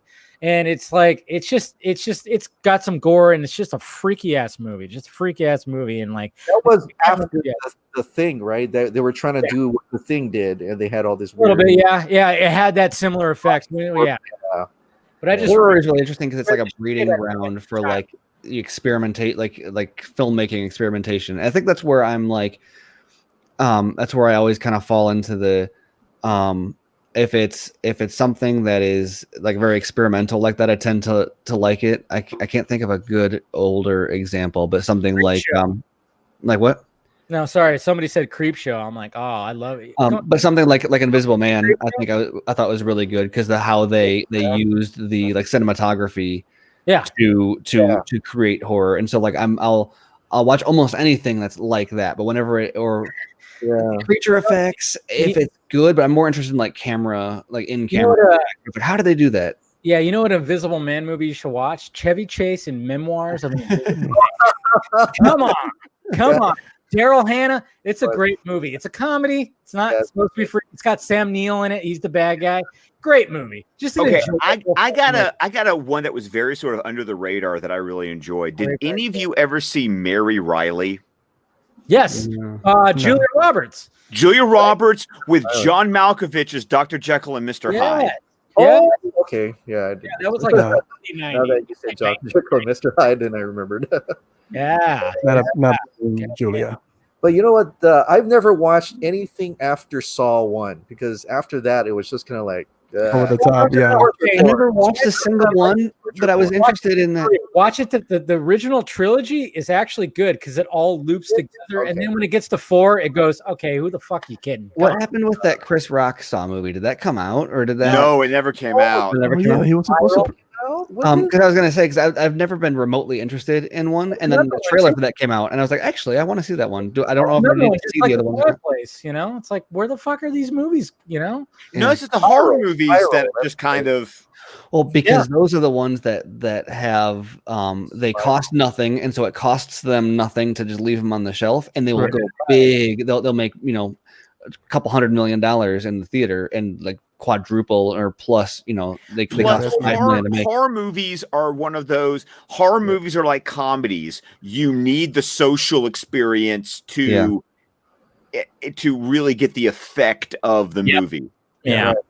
What's you know where I felt them more when especially like with comedies, because I just watched Borat, and I remember watching the first one in the movie theater. Oh yeah, you have to watch it with an audience. And I was like, oh man, this movie will play so much better in the movie theater. So that movie made me. God damn it, man! Yeah, like that. Speaking of like suspense or like psychological, there's 7, Zodiac, Prisoner. Yes. Kiss the Girl. And what's the other Gyllenhaal? Where he's the Nightcrawler. I know it's not like it's not really horror, but like Enemy. Crawler. I have not seen Enemy. Enemies, I have not seen Enemy. Jackman. What? Oh man, I need to see it. Still, Enemy like falls like right into my wheelhouse of like what's your. Watch yourself. Like I'm arachnophobic. Yeah, there's some scenes in Enemy where I'm like, Jesus Christ. Yeah, I know. I'm arachnophobic too. Yeah. There's some big fucking spiders that show up in that goddamn thing. It's all psychological, but it's just like Jesus Christ. I'm like, some things that freak me, and that's the thing. It's like it caters to that. If you're arachnophobic, it's like I can't even watch this. Or speaking of which, you seen Arachnophobia? Oh, fuck! I was gonna say that's a classic. I can't. Yeah. Dude, like I remember one time it was on TV. I'm like, I'm gonna try to watch this. And as soon as like the opening scene where they're in that little jungle and they find this spider that's just like laying there like this and it jumps, I went, okay, that's it. No, I'm sorry, I can't do it. I can't. When I watched it when I was a kid, it was like I could not. Every time I look under the pillow, oh God, I can't do it.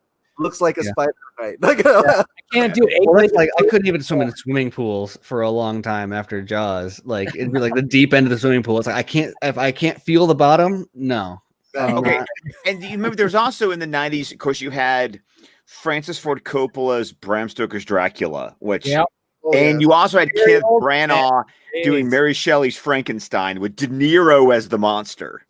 Yes. Nobody realizes that it's like De Niro in there at one point. It's like, found that out later. Man, I mean, I like Gary Oldman as Dracula. That was Dracula, yes. Yeah. With Anthony Hopkins as Van Helsing. You had a fucking Keanu Reeves in there too, Winona Ryder, right? Yeah. Jesus Christ, man! There's so many old horror movies that, fuck, I want to. Hey, that was the 90s. You can't call that old, Dave. Come on. Yeah, I know. God, I shouldn't, but my God. Years ago, no, 20 something. Yeah, and the thing is, it's like they try to remake some of this stuff, and it just doesn't have something. There's just something that, like, when you watch 80s horror, there's just something that now that just doesn't grasp like what it. One of the movies that freaked me out as a kid, and it was not even like I guess you can put it in that sci-fi horror category, but it was supposedly based on a true story. Fire in the Sky. Do you guys ever see that? I remember. I've never seen it, but I know what you're talking about. Oh my God, watch it. It's a really great movie, just the way it's structured, because it's structured very unlinear. Because it starts off literally. I mean, it's about it's based upon a true story, so you're freaking out already. It's like yes. I remember watching this movie when I was, I was like 12, 13, and I watched it, and I had nightmares for a week because, I mean, when it comes to alien abduction shit, I mean, I love it, but it freaks me out as well. Yeah. But I mean, the way that this movie is structured, I mean, it literally starts off because it's about, these loggers that were out on a normal job and they were driving home, they see this light and they stop, and one of the guys gets abducted. You don't know what happens. There's the whole missing thing, blah, blah, blah.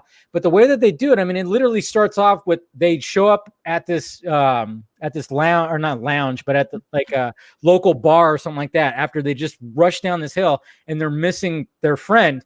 And all of a sudden this cop shows up and they start telling the story about the day of what happened. And it just kind of like does a flashback and you lead into it. Then all of a sudden, Travis Walton, who it's about, he shows back up and it's like, what the fuck? Where's he been? And there's whole like mystery behind that. And then the last 20 minutes is him remembering what happens. And it's fucking terrifying. It is so terrifying. Like wondering if it's real. Is he making it up? The whole time they're like the media is going, did these guys plan this? What's going on? And it's a whole thing like that. And then there's just a moment where Travis Walton just starts freaking out. And then you flash back to what happened to him. And it's terrifying. And it's like, okay, like X-Files never touched this fucking graphic and this crazy, like, what the shit. Watch that. T-1000 is in that. Yeah, Robert Patrick's the main Robert guy. Patrick, yeah, that's great. That movie gave me nightmares for Alien. I mean, I'll always love like Alien type movies. That's why The Thing is like, that's like, God, you need to watch that. I mean, it's on. It's there. It's there. And They Live was like another John Carpenter alien movie that I've absolutely loved. That's another movie. If you haven't watched They Live, please watch They Live. So good. So fucking good. I mean, They Live, when you actually watch, it's not really like a horror movie. It almost like, it's like a movie about society. It really is, because, it's all about brainwashing and like how we're all just like, we're consumed by consumerism, I guess you could say. I mean, we're all basically just like, pets, and like this whole, the aliens are basically just running things and we don't even know it. And it's cheesy. It's very cheesy. I mean, it stars, what's his name? That wrestler. I think he was like a wrestler in like the 80s or something like that. I forgot his name, but yeah, it's a good movie too. John Carpenter. I mean, come on. It's John Carpenter. Speaking of John Carpenter, I wanted to actually bring this up. When it comes to Halloween, where are we all with Halloween movies? Never seen it. Dang. You're not into slashers though. Right. I'm not into slashers. Yeah. I only seen the first one. I don't care for that. One, H2O, and Resurrection. Okay, but nobody. Oh, it's a Resurrection. So, yeah. Okay. Sorry. The Season of the Witch. I don't know. Steven, probably you haven't been there too. This is why I'm the film junkie, guys. This is why I'm the film junkie. My favorite. I haven't seen them. My favorite was I used to listen to the Cracked podcast, and they used to talk about that, like the Halloween like style slashers. where he said it's always funny when you think about it, like logistically, movies like that, because you think like, oh, they're creeping around the house, and then all of a sudden they're behind the door or whatever. But you think about that, it's like, wait, so like this guy like snuck into the house, creeped around, hid behind the refrigerator, waited for them to wake up and go get a drink of water, open the refrigerator, and then they jumped. And like, like the visual, like it kind of disarms the movie when you're like, oh, wait a minute. So like he like creeped around to like find that spot. Like he hid under the bed for 3 hours just to grab their leg. Like, no, but like what I wanted to bring up is like, yeah, somebody even says Jeffrey out there says Season of the Witch is great. They had Halloween 1, and then they went to Halloween 2, which was like, okay, let's take the character, Jamie Lee Curtis's character, put her in a mental institute and have that whole thing again. Halloween 3, they were like, no Michael Myers, no slasher. It's going to be supernatural. Season of the Witch. It's about these fucking masks that are created that if you put it on, it's going to melt your fucking head. Kids. Yeah, you put on these masks that are creepy, very creepy looking, and they end up melting. And then, of course, there's like a commercial that plays, and it'll stick in your head, too, when it plays. And then all of a sudden, it's like, yeah, you're watching it, and your head just melts in the mask. Crazy. I don't know what they were thinking when they thought about that, but I dug it. I fucking dug it. And then they back to Halloween 4. They're like, the return of Michael Myers. We're back, guys. Hey, remember the guy with the, William Shatner beige, not beige, but like whiteout mask? He's back. It's like, oh, okay, cool. But they were trying to do something different. I don't think it was directed by John Carpenter, but they were trying to like, let's make it into like a different kind of franchise. So let's make it supernatural. And it didn't work, obviously. But I dug Season of the Witch. I'm just saying. How about Clown from Outer Space? That shit's gonna. Oh, Killer Clowns. Yes. Killer Clown from Outer Space. I saw that. I have a Funko Pop. Oh, man. No, see, that's where I was like, okay, I can say that I watched It Chapter 1 and Chapter 2, which were my wife still gives me crap because when I went to go see Chapter 1, I saw it with my mother-in-law because she was like, I want to see this movie. It's like, I want to see this movie too, but I need to go see it with a nurse because I do have part of my problem with horror movies is that I do actually have a medical condition that goddamn that does kick in. And so I was like, I want to see this movie. I love Stephen King, but I need to go with someone. I should not go to this movie. I have to resuscitate. Oh man. Oh, and trust me, I have never been so close with my mother-in-law as I was during that movie. Because when the blood started shooting out of Bev's sink in her bathroom, I just like all the color. You were pale.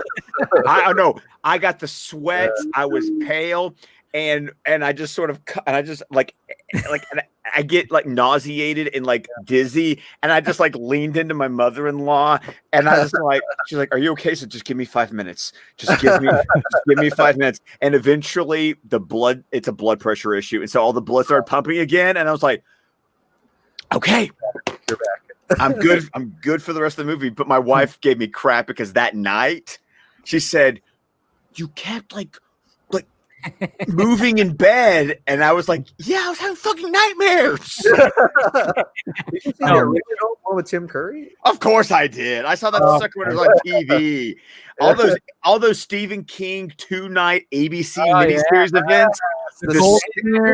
The Langoliers, The Stand, Storm of the Century. I was there for all of that. Tommy Knockers, yeah. Tommy Knockers. Yeah, man.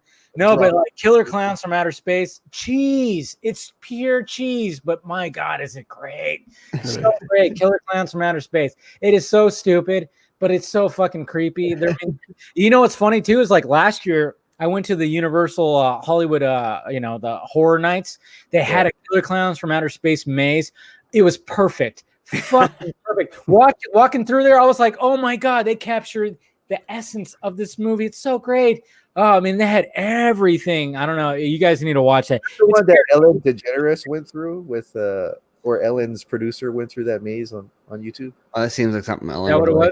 Yeah. Oh, man. Oh, God, she really likes to torture people. Yeah. That really says something about Ellen's psyche. She loves to torture people. My God. But no, Killer Clowns from Outer Space. That's one. Like I said, I have a pop. I have a Funko Pop of one of the clowns, of course. But anyways, I mean, we can go down. We could talk about like all these stuff right here, but we're at 3.5 hours here, boys. Oh, man. as per usual. But pretty much when it comes to going back to the topics at hand, I would say this weekend I'm just waiting for Snyder just to drop something. Okay, I have one possible prediction. Okay. Oh, okay. I'm wondering if we're finally going to get the tutorial video of how to write our names on our associate producer shirts. I'm waiting. I don't know what to do. I know. I'm scared. Everybody want to know. I'll fuck it up. Yeah. I don't know. I'm throwing that out there. Like it's a possibility. So I'm putting it out there. A lot of people are, talking about Ryan Reynolds. I mean, it's funny because somebody, was DMing me today saying like, "Oh, it's gonna be, I'm hearing that it's gonna be any moment now," and I was just like, I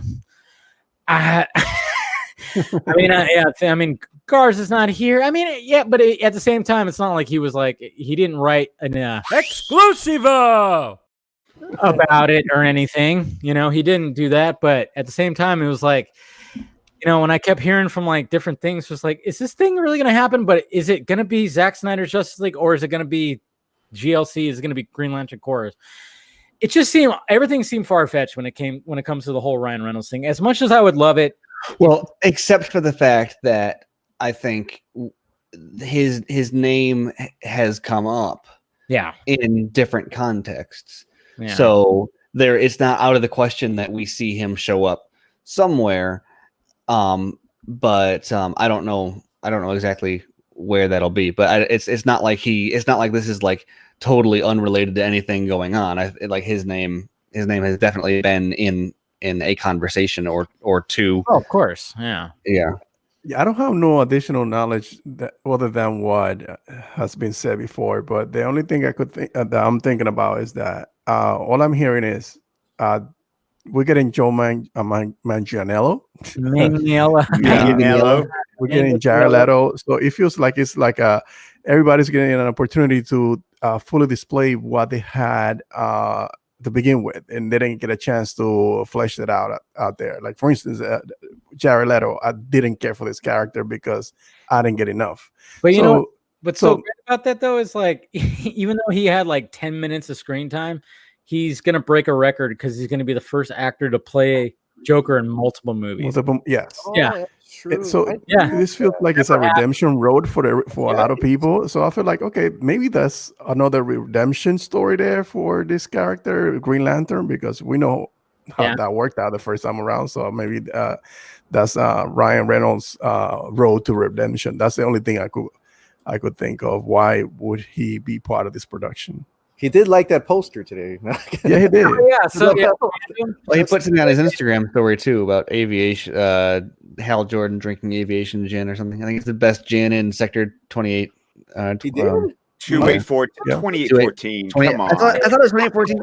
I always get it wrong. I don't know how. I'm dyslexic. 2 to the 8th power. Yeah. No, it's But in reality, it's Sam Benjamin who's playing. Oh God. I know. I mean, I'm so tired of hearing that.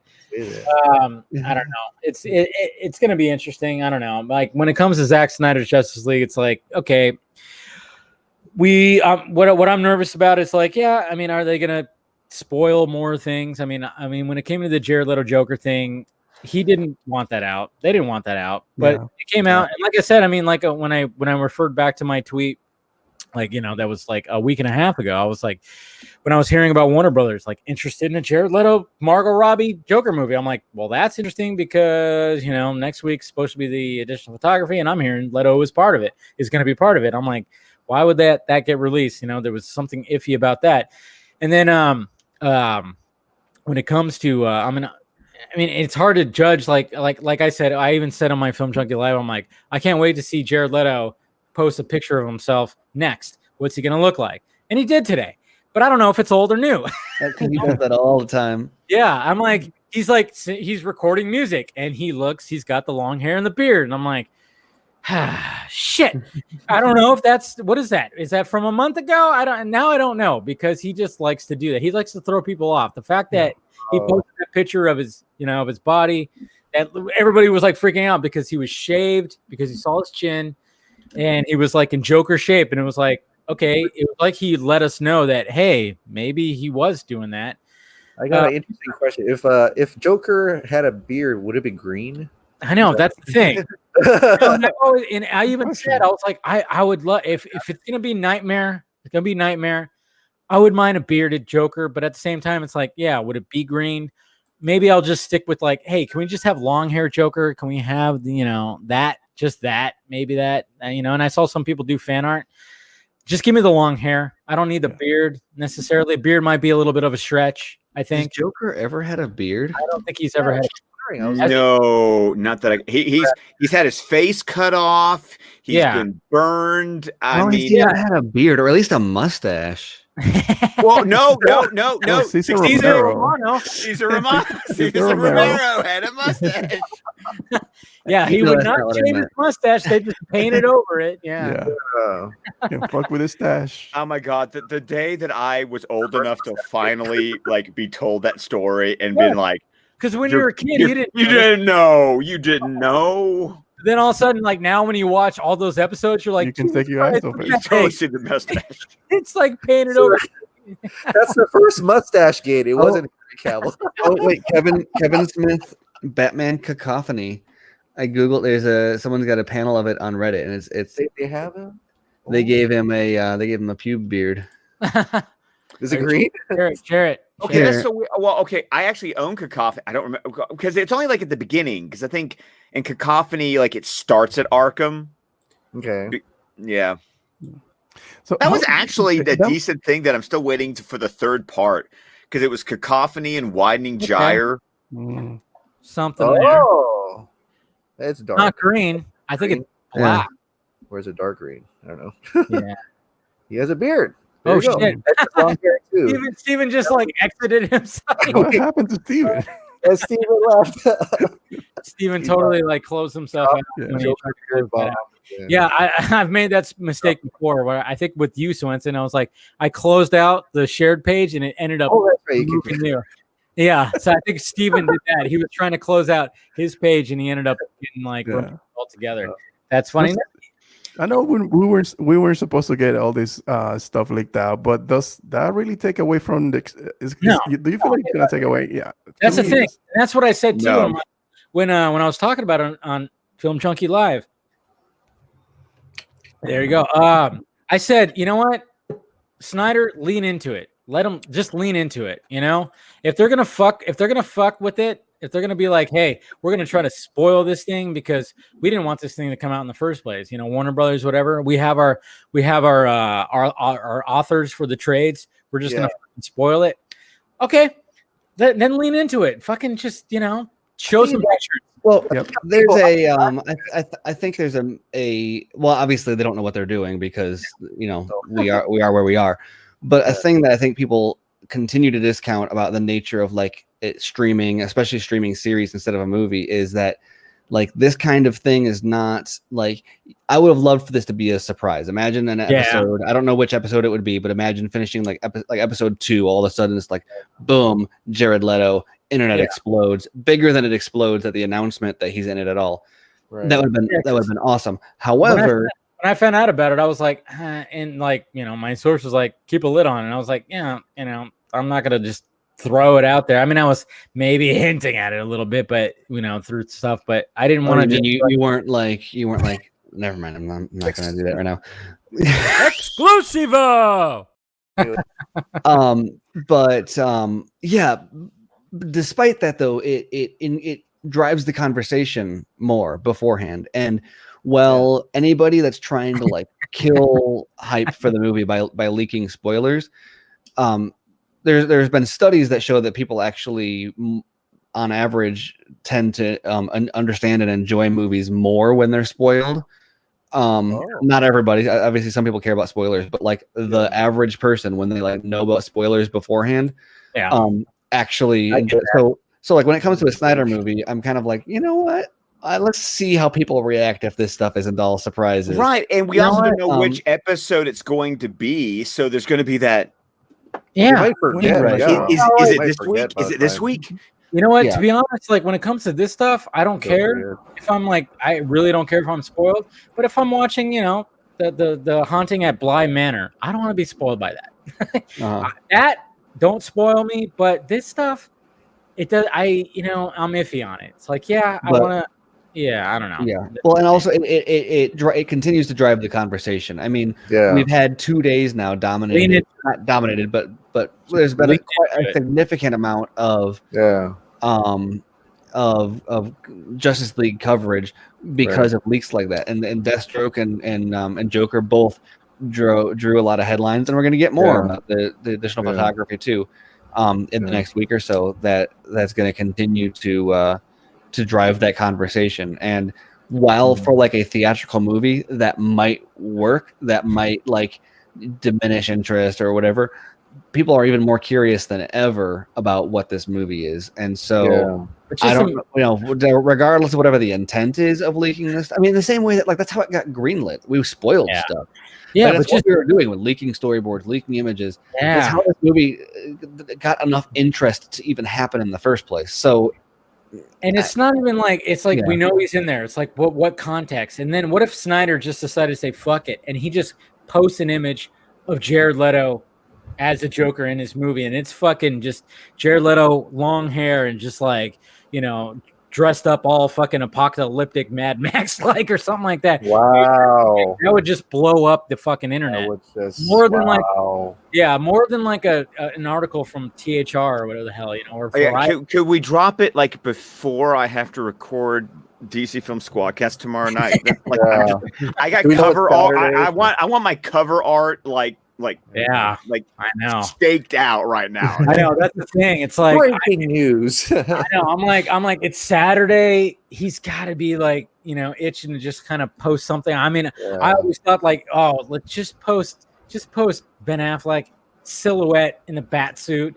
That's fine. That's all I need. Just show that. If you want to, he hasn't posted anything while we've been talking, right? Because he also wants to do late Friday night. I think a lot of it depends on if he's like on set, like shooting stuff, or if it's like I don't know, maybe like what exactly the schedule is. But I think that if like when they're done with production, he'll probably drop it. But he tends to not really be on his phone while he's like actively, like when he's working, he's like in the zone. Man. I just want something. Just be 6 a.m. Pacific Standard Time, and I'm sleeping. And you'll wake up to it, Chris. Yes. Your phone. You're gonna look at your phone, and you're just gonna be like, "Oh yeah, I'm gonna wake him." I can't sleep. I know. I'm hoping. What's funny too is like I got to take my car in tomorrow to get service, and I'm like, it's gonna happen when I'm there. Watch. Oh, okay. It's gonna happen. What time is that? That's the way it's gonna be 10 o'clock. 10 a.m. I'm taking it in, and I'm like, what? That's gonna be right when he drops something, and I'm gonna be like, I need that. Who's the guy that can take me home, please? Uber. Well, fuck, shit. Yeah, it's gonna be something like that. But anyways, I think we'll wrap it up here, guys. Even though people are like 4-hour stream, let's do it. It's like, no, not tonight. But yeah, not tonight. No.